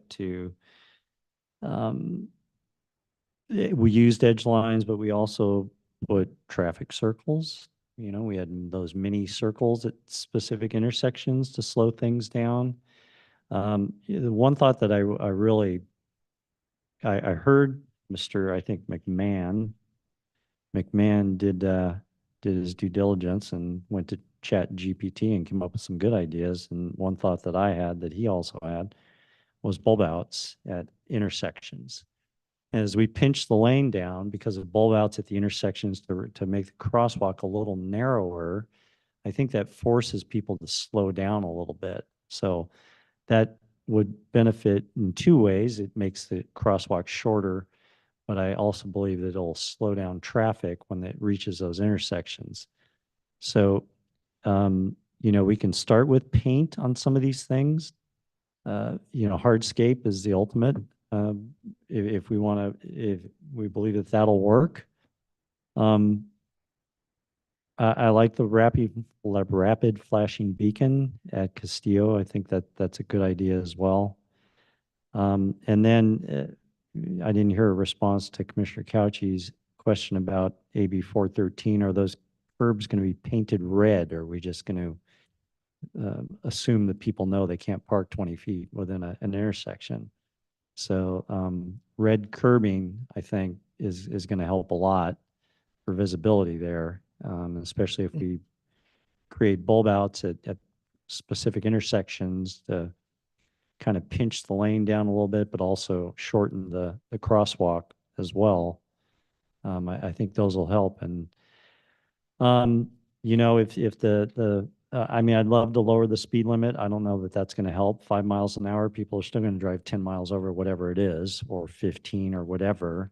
And if our opinion or not our opinion, but if the evidence says that people don't stop at stop signs, and I heard a couple of comments, 50 cars a day and during a certain time and only 5 or 6 fully stopped, you know, those are pretty bad metrics. So they may not work. They may not help out the stop sign and the speed limit, but some of the other things that I mentioned, the red curbing, the bulb out at intersection, the edge lines to narrow the road, traffic circle, that's kind of a, that has trade-offs. And then the rapid flashing beacon, I think, are all things that maybe you in the engineering department could implement fairly quickly. So those are my thoughts. So any go backs? Anybody else want to add anything? No? Actually, I did have one more comment. Commissioner Ng, go ahead. Yeah, sorry. As you're doing the study on, I think there was a really good point that was made by the public to also look at some of the unintended consequences of some of the overflows on the surrounding streets, so both Easton and Adeline. So maybe observing kind of where they are right now also as a base level. And so any improvements that we do there, we have something to reference it if that changes behaviors on other streets as well. Okay, thank you, Commissioner Ng. Mr. Wong, do you 17 emails, a lot of public comment, a lot of comments from the commissioners. Do you want us to vote on something, or do you want to digest all this stuff and then come back with a distilled, more focused recommendation? Yeah, through the chair, I think, as I spoke earlier, the options were, make a motion of support. Yeah. Or work again with the committee to try to sort through a lot of, because I heard a lot of both sides. Yeah. Stop signs, no stop signs, no implement, so we need to sort through a little bit of that and see, and maybe just develop a process. Again, maybe we're definitely not gonna be able to just go the full, put in everything now, but maybe there's a process that we can do and start and chip away and then see where the kind of tipping point is, where people are comfortable with what's in there. Yeah. So Okay. we'll work with Commissioner Ng and Israel. May I ask a Commissioner, yes, Commissioner Israeli, go ahead. Just a question. If you did decide the painting of the edge lines, I'm assuming that's relatively inexpensive and doesn't need to go through any kind of regulatory body in order to enact that. That would be something you as staff would decide. Is that correct? Through chair. Yep. So, yeah, we and PD have been working on this because our first process was in trying to implement AB 14 is any location, and we talked about this, any location that there's like a metered parking space, especially in the downtown areas, we've got to remove those because it's inviting folks. But it was to aim at the high pedestrian areas, through the schools, through the commercial areas, and clear those up. The residential was going to be just like if someone's blocking your driveway, PD would enforce it, but they weren't going to go out to the neighborhoods and start citing people. And the other flip side is, yes, to paint red is straightforward. However, when you multiply that by how many intersections we have in the city, and then that becomes, because we've talked to other agencies, it doesn't seem like a lot, but it gets astronomical. I mean, we're talking millions. I'm sorry, I wasn't clear. I meant white edge. That's something we can look at. Sorry, we can look at, but we'd have to lay that out because it's just not having our crews go out there, here, stripe this, right? We're gonna need to, and it can be done relatively quickly. It's not okay, we're gonna be 3 years in design or something like that, but we want to make sure we put it in appropriately with the proper widths and how it's going to look, because there's differences, but we can definitely look into that. Okay, so that would be like less complicated. That should be less complicated. Okay. But All right, if there's nothing else, I will close 6A. Thank you, Mr. Wong. Thank you, public. We hear you. And we will do our best. The traffic department will do their best to come up with a good solution that's going to make that a much safer corridor in the future. So stay tuned. It'll be coming back to us again. We'll move on to 6B, California Drive Class 1 Bicycle and Pedestrian Project. Mr. Wong. thank you, Vice Chair. Make sure and grab the right one. I'd like to give a shout out to the K9 resident who attended my, it was first. No, no. Not a problem.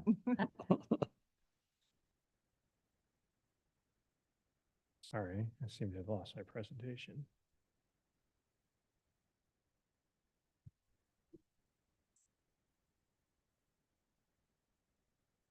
We've never had 7 emails.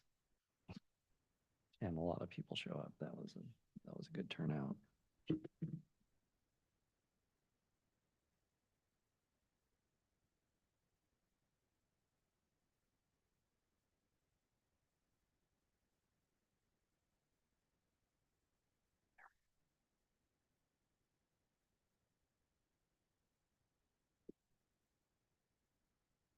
All right. Thank you, Chair Martos. And tonight, just to give you and I'll show you because the Candyland chart is once again on here. We'll show you where we are in the process. But California Drive, Class 1 bicycle facility, we'll call this Phase 2. This will be south of Oak Grove to, I think, North Lane. So tonight, we're going to present the committee just a snapshot, a concept of the project that we're working on. We'll be working on it. We haven't quite, we haven't met with any, we've started some of it, but we're not deep into it yet. We're just hoping to gain community feedback for this at some point. We're hoping to gain your feedback on this concept. And then as well as the concept, we're looking for feedback on the outreach. Just like last meeting, we talked about this one, we outreach the schools. We're hoping to get any other stuff that we may have missed. So the background on this project, we applied for a Measure A and Measure W grant funding for California Drive, Class 1 bicycle facility south of Oak Grove. The project consists of roughly less than half a mile of Class 1 shared bicycle and pedestrian path along California Drive between Oak Grove and Burlington Avenue. This project not only is significant to us with the north-south corridor, but it also fills a gap in the San Mateo County's bike facilities. Again, this facility is going to be a Class 1 facility, so it'll not only serve bicyclists, it'll serve pedestrians and folks. It says folks of all users of all ages. But the project is about 1.8 million. We received a grant for most of that, 1.6, and the matching funds are 180,000. And just to point out, this is the first page or the bicycle priorities on the bike ped map, and at least most of it, Oak Grove, it says Oak Grove to Howard, so we're shy of that, but it's a huge part. That was one of the first priorities, and I believe Commissioner Couchy, in looking back over this, that was one that happened to be circled in her priorities earlier on. So again, we're talking about this stretch, and again, we're just probably going to North Lane. There's some issues because we're doing the transit center right now, and so we may have to come back and finish that last little gap, but this is the section all the way to Oak Grove, and we're looking particularly at the east side. So kind of continue what we have where there's no points of conflict with existing streets or driveways up against kind of the Caltrain right away, and we'll take a quick look on how that's to be done. So here we have the existing roundabout. And for those of you who have ridden it, gone through it, or maybe walked it, when you're coming on your bicycle, you have an option when you're going northbound on California, either try to ride through the circle around it on this, what we call the bypass lane, or you can hop up where we had space. There's a wider sidewalk bypass that gets you over. So it starts here, but then it drops you off over here. The idea of our project is to continue that path raised above or separated from the roadway all the way to Oak Grove and south all the way to North Lane. So again, what we're showing is you get a little taste of it right now. We're considering that kind of a Class 1 facility, but we'd be able to expand that all the way to Oak Grove and not enter the roadway. Does that make sense? I see. Yes. Is there a current sidewalk for pedestrians? There is right there, if you haven't been out there, yes. But bikes are able to ramp up and there's bike ramps to bring you up and bring you down. Mr. Wong, is it Sure. shared? The shared facility, and that's what this would be, a Bike, so pedestrian and bike. pedestrian and bike. So here's the map, and we're right here. We're gonna just share we're gonna have this schematic or this kind of, we'll call it a working concept, just to throw in front of people to get some ideas or get their feedback. We've got the ideas and see what they think. Again, and I'm not going to zoom in and go through Commissioner Israel had asked about that. We're going to go through this in detail at when we have the consultant go through it. But the idea is, to the left here is California Drive, Oak Grove. You're coming across, and then you'll be able to get into this facility that runs right up along it, the northbound approach, or the northbound direction on California. It'll be a class 1 facility. I guess I didn't lie. I made a mistake. There will be a couple points of conflict because you still have the driveway of coming out of the parking garage, but significantly less than obviously the west side. And while and again, we're taking it all the way, and we'll go North Lane, and we've kind of sketched in, but we have to go into a little detail, maybe not with this project, and maybe fill that in a little later, the connection to the station. There will be a crosswalk as there is now to there, but how this all works together, we haven't gone through yet.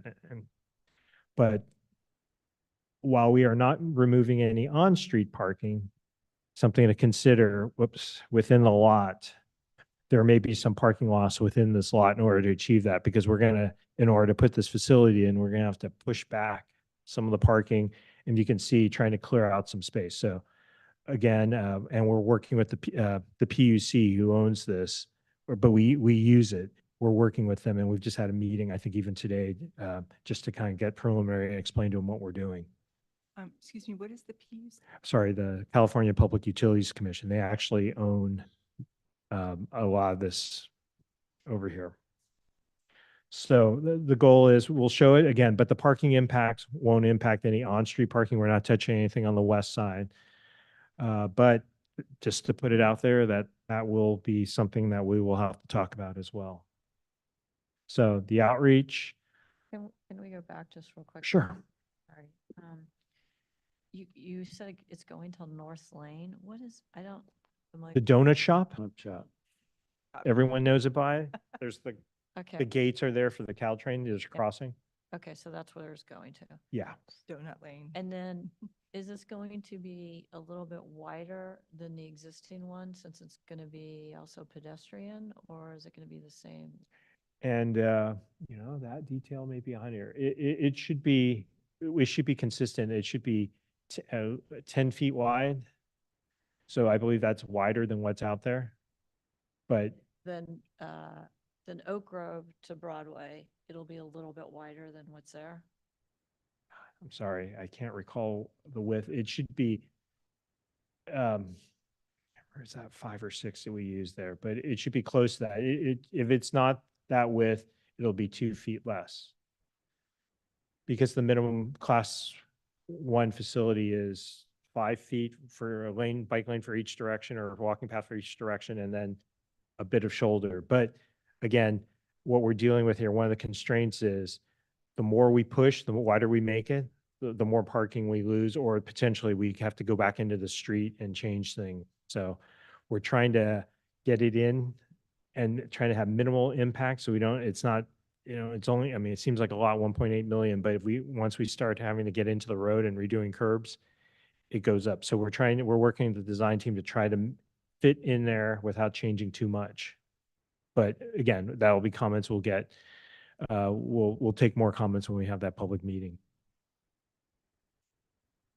Sorry. Okay. So just Question, go ahead. quick clarification. The Sure.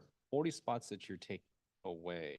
Yeah. Is it the ones kind of before, so closest to North Lane right there? Yeah, you could see some of these. Okay. They will be converted to make some space. We're not just blankly taking away. We've converting it to, we'll call it parallel parking there rather than the angled parking. Okay. But it's not as efficient, obviously, right? You can see there's probably, what, six or seven spaces there, and there were probably, But that's how you get the real estate to get the yeah, to fit more in. better. Oh, no, that's helpful. Thank you.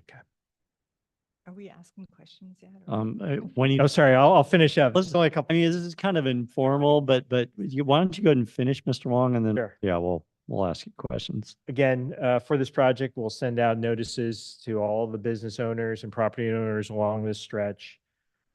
Again, e-news for those. We'll also work with the D-Bid and the chamber, and we'll also contact Burlingame High School. Again, and with this one, depending on how many businesses, we may do what we did for California Drive last time and do a little bit more, reach out to them at some events or even knock on doors and let them know. So again, just showing you the concept, get any feedback, any community feedback or feedback on the outreach. And then whatever we get tonight, we'll take back, we'll revise our process and then get this going. So.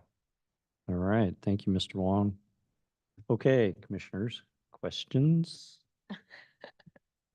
Yeah, shaking your head. Yes. Yeah. Why don't you start, Commissioner Israelite? All right, Mr. Wong. Sure. Can you explain a little bit more, like, is this new bike path stretch gonna look pretty much like the one that is north of Oak Grove? I'm just feeling really uncomfortable about having pedestrians and bicyclists sharing this stretch, especially because like I drive to Washington Park almost every morning and I see a ton of people crossing at the circle to get over there to walk on the sidewalk to go to high school or the train. And so I'm feeling really nervous about this. Sure, and I'll try to show you what it'll look like with what's out there.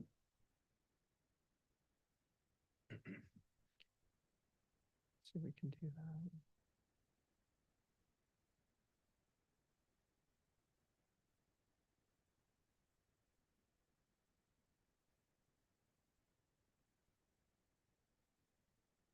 Okay. Do this, stop sharing.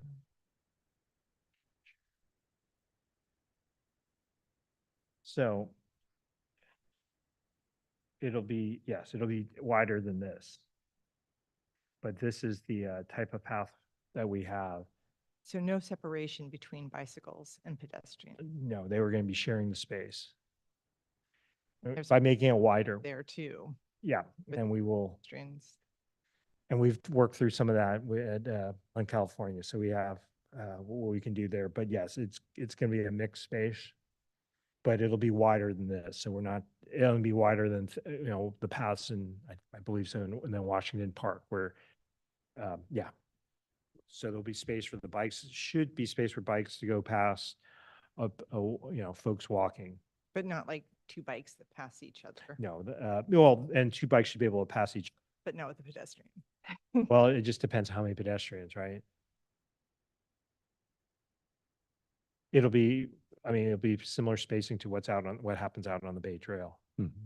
On the Bay Trail. Bay Trail. Which people talk about, you know, in Crystal Springs, people talk about the bike pedestrian conflicts there a lot. On the Crystal Spring Trail, for instance. Where's the Crystal Springs Trail? Sawyer Camp.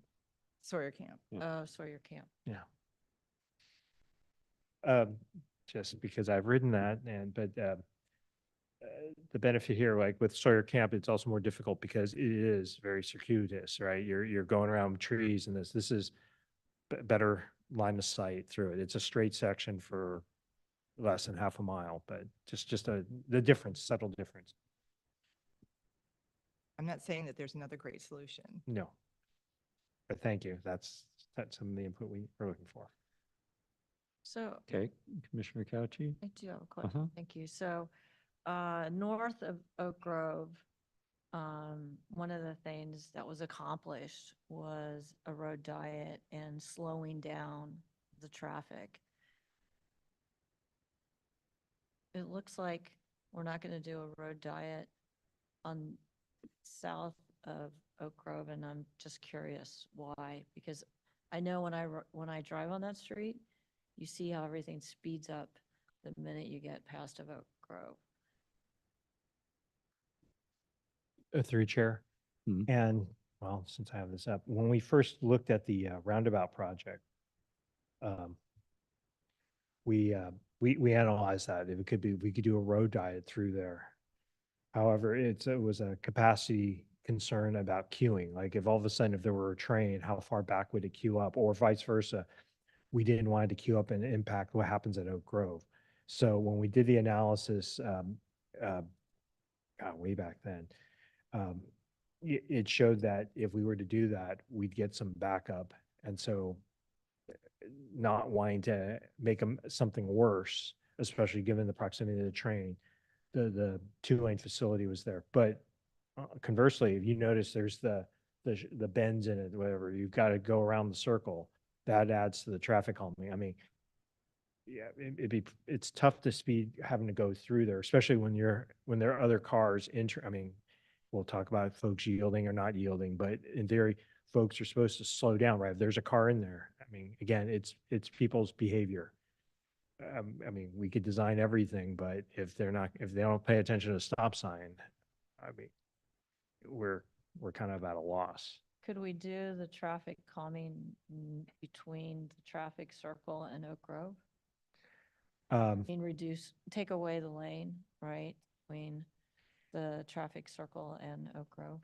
Well, and then God, how did I get out of reduce? Or could that One of the other issues, be a better way to say? we've kind of kicked this around. I mean, it's a concept, but it wasn't just a concept that was just thought out or just thrown out there. If we do the road diet, what becomes harder, I thought, where it was folks coming off of Douglas and Floribunda. What is it? Also, I'd imagine if the train comes at Oak Grove, you'd have You get the backup. the You're going to have a backup, and then folks, it was a capacity, and that's why I'm sorry. I'm a little long tonight, but I'll get back to you why we did consider that, but I think the impacts again of queuing over road, that, and then just again, we see the impacts of, queuing. People want to get around faster. They're going to go try to bypass it. They'll do something that's probably not the best to their best interest in reality. So I'll get back to you why that we didn't do, because we took out the road diet for this section. Commissioner. Sorry. So, I mean, I do agree with Commissioner Israel's point about separating pedestrians and bicyclists. I think that is certainly something that first came to my mind as well in this. I can appreciate Commissioner Couch's comments about the road diet and making things consistent across. I will say though that since I've been on the commission and the decision on California Drive was done before my time, but it's probably the one hot button topic I've heard of the most in my kind of immediate communal area, that and very vehemently against how it's been constructed and question the use of it. How often are bicycles actually using it? And are we using the space, appropriately? This is the main thoroughfare to get from, the northern end to the southern end and vice versa, knowing that El Camino is a hot mess. So I understand the points of having dedicated bike facility that goes from one end to the other, that's protected and all that, but just want to reiterate that that's not the only opinion that exists within the community. So Sure. And hence that's the outreach we're going to do. Yep. I'm sure we will hear a lot of, but at least again, we'll do, go do as much as we can that's reasonable and try to get, I mean, we don't care we just want the feedback like we did tonight, right? We got it and we have to go back to and try to figure something out. Yeah, I mean, don't get me wrong, I don't think any of this is a slam dunk. So I do look forward to seeing some of the suggestions on how exactly it's going to get implemented, because the devil's in the details. So I think the closer we get to that, I think the more that we have to chew on. So appreciate it. So, Mr. Wong, I'm curious about the 41 spaces by the donut shop that are going to go bye-bye. Third chair. It's, Yeah. let's see, it's not, It's not by the donut shop? no, some are. It's spread out there. All right. There'll be a major out. Yeah, No. yeah, Those spots are always full. yeah. But not as you go down. It's always empty. In the morning, they're, See if I can take you it. mean, as you go down? Yeah. I mean, the donut shop. Hmm. Again, it's a combination. If you look right here. Yep. Good, you can see it. We're reducing the spaces here. And then again, by this driveway, these spaces are being Okay. reduced and that, and I'm not counting them, but that should be, So the donut shop, maybe 50% reduction in space? yeah, maybe. But again, all those spaces, well, definitely aren't for the donut shop. There's only a few that are earmarked for that. So Right, a lot of those are for Caltrain parking and Right. our own parking for. right. Okay. I also have concern about pedestrians and bikes on the same path. So I don't know, how you're going to work through that, but, I'd like to see if there's some way to separate those even with paint. But the other thing I was wondering, do we have the money already? Was the grant already given to us without a plan, without a design? Well, part of the grant is to do the design. To do the design, okay, What we had was what you saw as we wanted to do it. okay. And then the rest of the grant is to implement the design? Believe so. I'll Okay, okay, check to see how much of it we can do, but okay. All right, okay.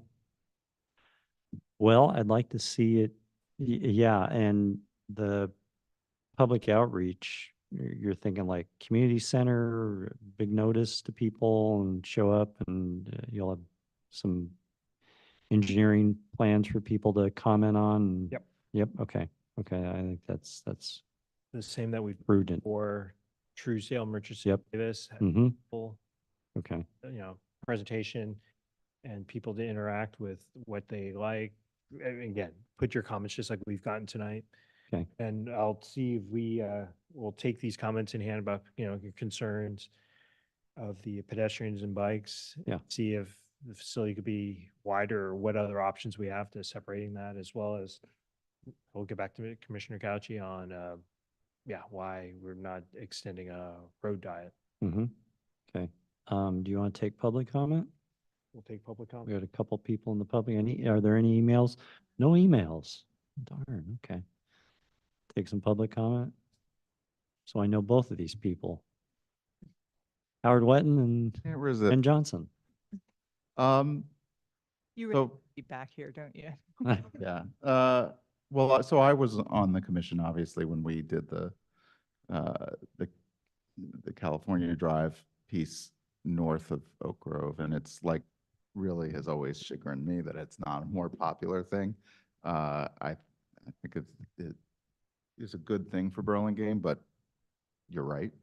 It has engendered a lot of criticism. And that, if I recall, there was almost no net loss of parking. So, the road, the traffic slowed down and I drive it a lot and it's a little slower. But other than that, we didn't really pay much of a price for that bike lane. 41 spots is a pretty significant price given the constraints we're under in downtown parking, which Vice Chair Martos and I spent a long time studying, and I think that is still scarce real estate. So I do wonder if there's another way to do this. I value the goal a great deal. I know one critique of the path north of California Drive is that we didn't have bike lanes that just run with the traffic north and south. I wonder if we considered that for that stretch, that might spare the parking and maybe minimize the pedestrian bike conflicts. But I don't have a strong opinion here. I do value the goal here, but I also think that if we significantly, I guess what I would ask is if the city proceeds with this, they understand the conditions of downtown parking. Right. We studied it a while ago. I don't know if it's been studied since. And if it's even 3/4 as constrained as it was when we looked at it, taking out 41 spots could have a serious impact. And it'll make bike lanes a lot less popular if no one can find a spot downtown. And if you're in favor of bike lanes, you don't want that. So. All right, thank you. Thank you, appreciate it. All right. Step up to the mic. I need to restate my name. No, I'm Jen Johnson.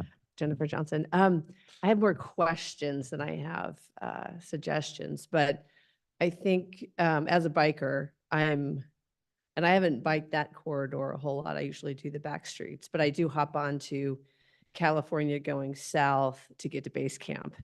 So I do the roundabout, and I'm a very defensive biker, so I haven't had a problem. I'm excited about it because continuing a bike path especially for people who are biking for commute reasons, and being able to hop on to having that connect all the way to the train station. And it's something to consider as you think about what's going to happen with the Broadway grade, and if there'll be a station there or not be a station there. So I could see that becoming a more popular route, and having that continuity would be important. I do have concerns about the mixed use between bikes and pedestrians because they don't typically behave well together. The other point that I would make is, what was the other thing I was thinking about? Oh, on the parking spots. I mean, I don't know how well this corridor is used. I don't use the California corridor for biking. But I'm curious as to, just the usage along that space to date. I'm also wondering on the parking spots, if there's a way to figure out who's using, what are those spots used for and during what period of time. And then in terms of public comment, I don't know how you solicit that as well, but getting BHS involved. I suspect a lot of kids are also biking to school. And I don't know how you get the biking community who doesn't live in that corridor involved in public comment or notifying them as well, I think would be important. Okay, thank you. Appreciate it. All right, any final comments? No go backs? Just one other. One go back? No, Okay. no, with the dedicated bike lanes to downtown, what we're hoping is that we do get some people out of their car into the bike, which would mean we need less parking. And unfortunately, right now, we do not have any alternative ways to get to downtown besides driving and walking. So if we can somehow create less pressure on the parking need would be a good thing. Okay.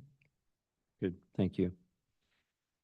All right, I will close 6B and we will move on to 7. Informational items. Is there any public comment or emails with regard to informational items? Ms. Brewer?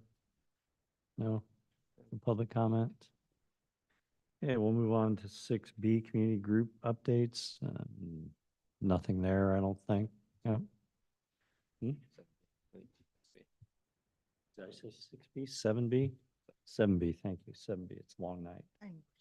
You know what I meant. All right, thank you. Good night. All right, thanks for being here. All right, 7C. Sergeant Roberts. Police Department, it's a short police report. It is short, but Yay. important items on this list. So because it's short, I'm actually going to touch on a lot of them. For the month of September, I have 10 collisions to report. Again, collisions that occurred on private property, hit and run, or other where no cause could be determined or collisions caused by DUI were filtered out. Of the 10 reports, 4 collisions involved vehicle colliding with another motor vehicle.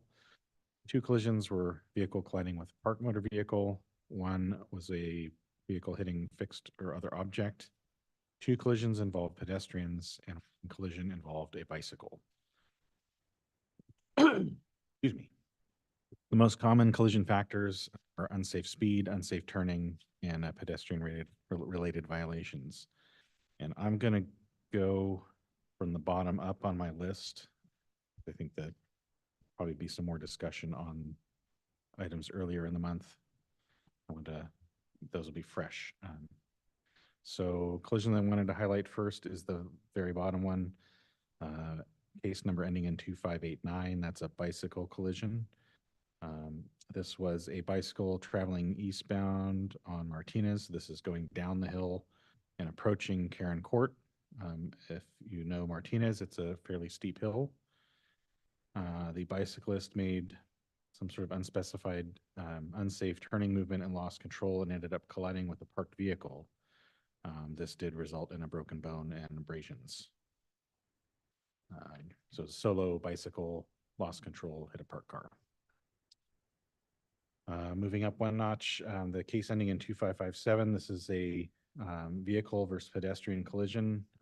In this situation, a vehicle was traveling eastbound on Donnelly Avenue between Lorton and Primrose. There's a municipal lot at that location. I believe it's lot A, might be A3, but that's the lot that is just next to the Donnelly garage and has just a flat lot and a little horseshoe. The vehicle is traveling eastbound on, eastbound on Donnelly at about approximately that location, and a pedestrian was attempting to cross mid-block from the north side to the south side of Donnelly. Pedestrian stated they had not been paying attention and inadvertently stepped into the roadway as the vehicle was passing, so they actually walked into the side of the vehicle as it passed by them. So this was a situation where the pedestrian left the safety of the sidewalk, and that was the cause. Moving up to the case number ending in 2482. This is El Camino and Bellevue, vehicle. This is a situation where a vehicle is traveling eastbound on Bellevue, stopped at the stop sign, and then attempted to go straight to cross El Camino, but did not see the car that was coming, this time traveling northbound on El Camino, and that caused a collision there. No injuries reported for that one. And then I'm going to get to the meat of the night here. So we had 2 fatal collisions that I'll touch upon both. One of them, case ending in 2430. This is the Dwight and Peninsula incident. So this was a vehicle and pedestrian collision in which the pedestrian was crossing Peninsula. They were traveling northbound within the crosswalk on the west side of the intersection. So they're crossing from the San Mateo side, which is Delaware, and trying to go northbound to the Burlingame side. The pedestrian had a green signal light at the midpoint. So just a reminder, at the midpoint of this intersection, Delaware becomes Dwight Road in Burlingame. There was a vehicle traveling northbound on Delaware and San Mateo, and it entered the intersection to initiate a left turn onto eastbound Peninsula Avenue. The driver failed to yield to the pedestrian in the crosswalk and collided with the pedestrian. An associated factor, this collision was vision obscurement due to the angle of the setting sun. You note the collision occurred at 6:22 p.m. And on that particular date, the sun is setting into the eyes of the northbound traffic.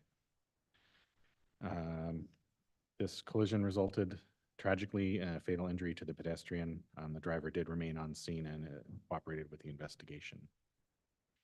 And then the other unfortunate incident for the month, this case ending in 2370. This involved a collision that occurred at about 11:30 p.m. There were 2 motorcycles traveling northbound on El Camino from Truesdale at a high rate of speed. The motorcycles came into contact with each other in some manner, causing both motorcycles to lose control. This resulted in one motorcycle to lay down on the roadway and the other to collide with a tree on the west side of the road. Collision resulted in a major injuries for one rider and fatal injury to the other.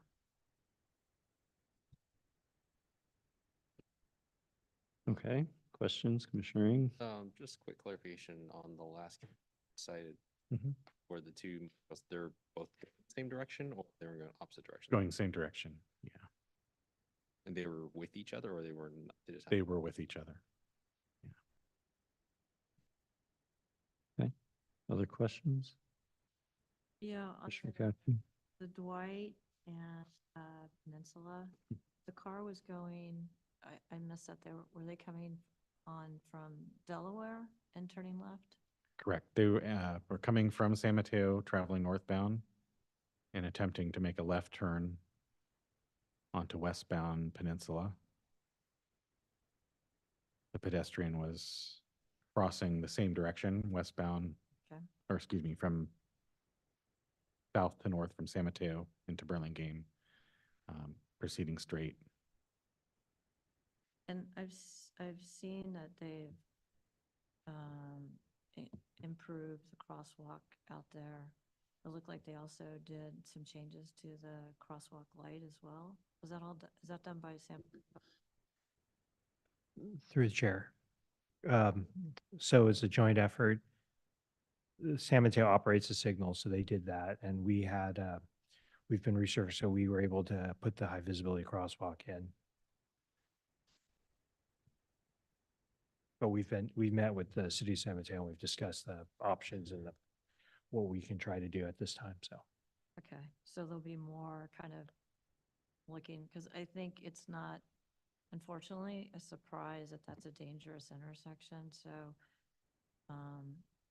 if we've made some improvements quickly, which was nice to see, it'd be good to kind of watch those to see if it's really making the difference that's needed there, because there is a high amount of traffic going to that strip mall area, the retail space, as well as the high school.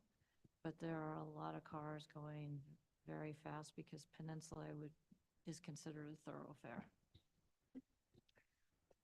Through the chair, and yeah, and additionally, the other items that we've discussed with the city, they have to look into because they have other impacts, as you know, if you're talking changing lanes, changing the signal process, because it's just different things they have to look at. Like, what are the unintended consequences of some of those changes? That's what they're going to try to take a look at. But they did already change. Right? They added the lead pedestrian interval for the pedestrians. Now, has anyone ever looked at, I mean, I don't think we have these on the peninsula, but a scramble, what are they called? Scramble lights, where it like all traffic stops in all directions and any pedestrian can cross, like downtown, you know, you can even go from corner to corner because all traffic has to stop. Sure, that's one of the things that we've tossed that we should take a look at. However, you know, there are any of these changes, there are impacts, right?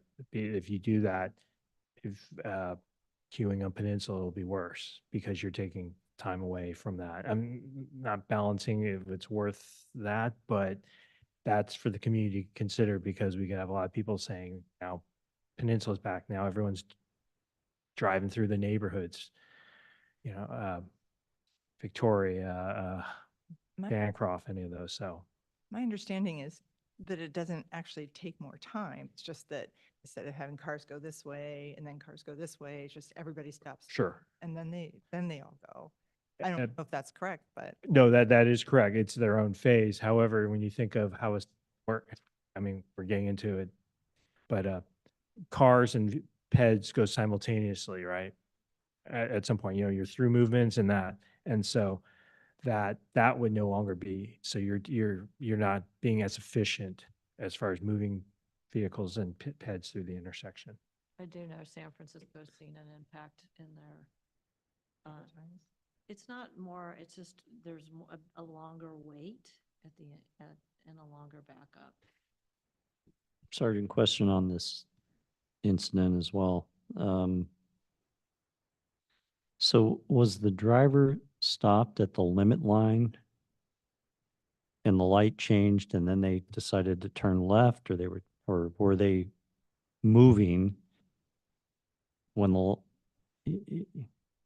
you know what I'm saying? The light is green for, Did they have a red light, and then the light turned green and they, oh, or were they moving?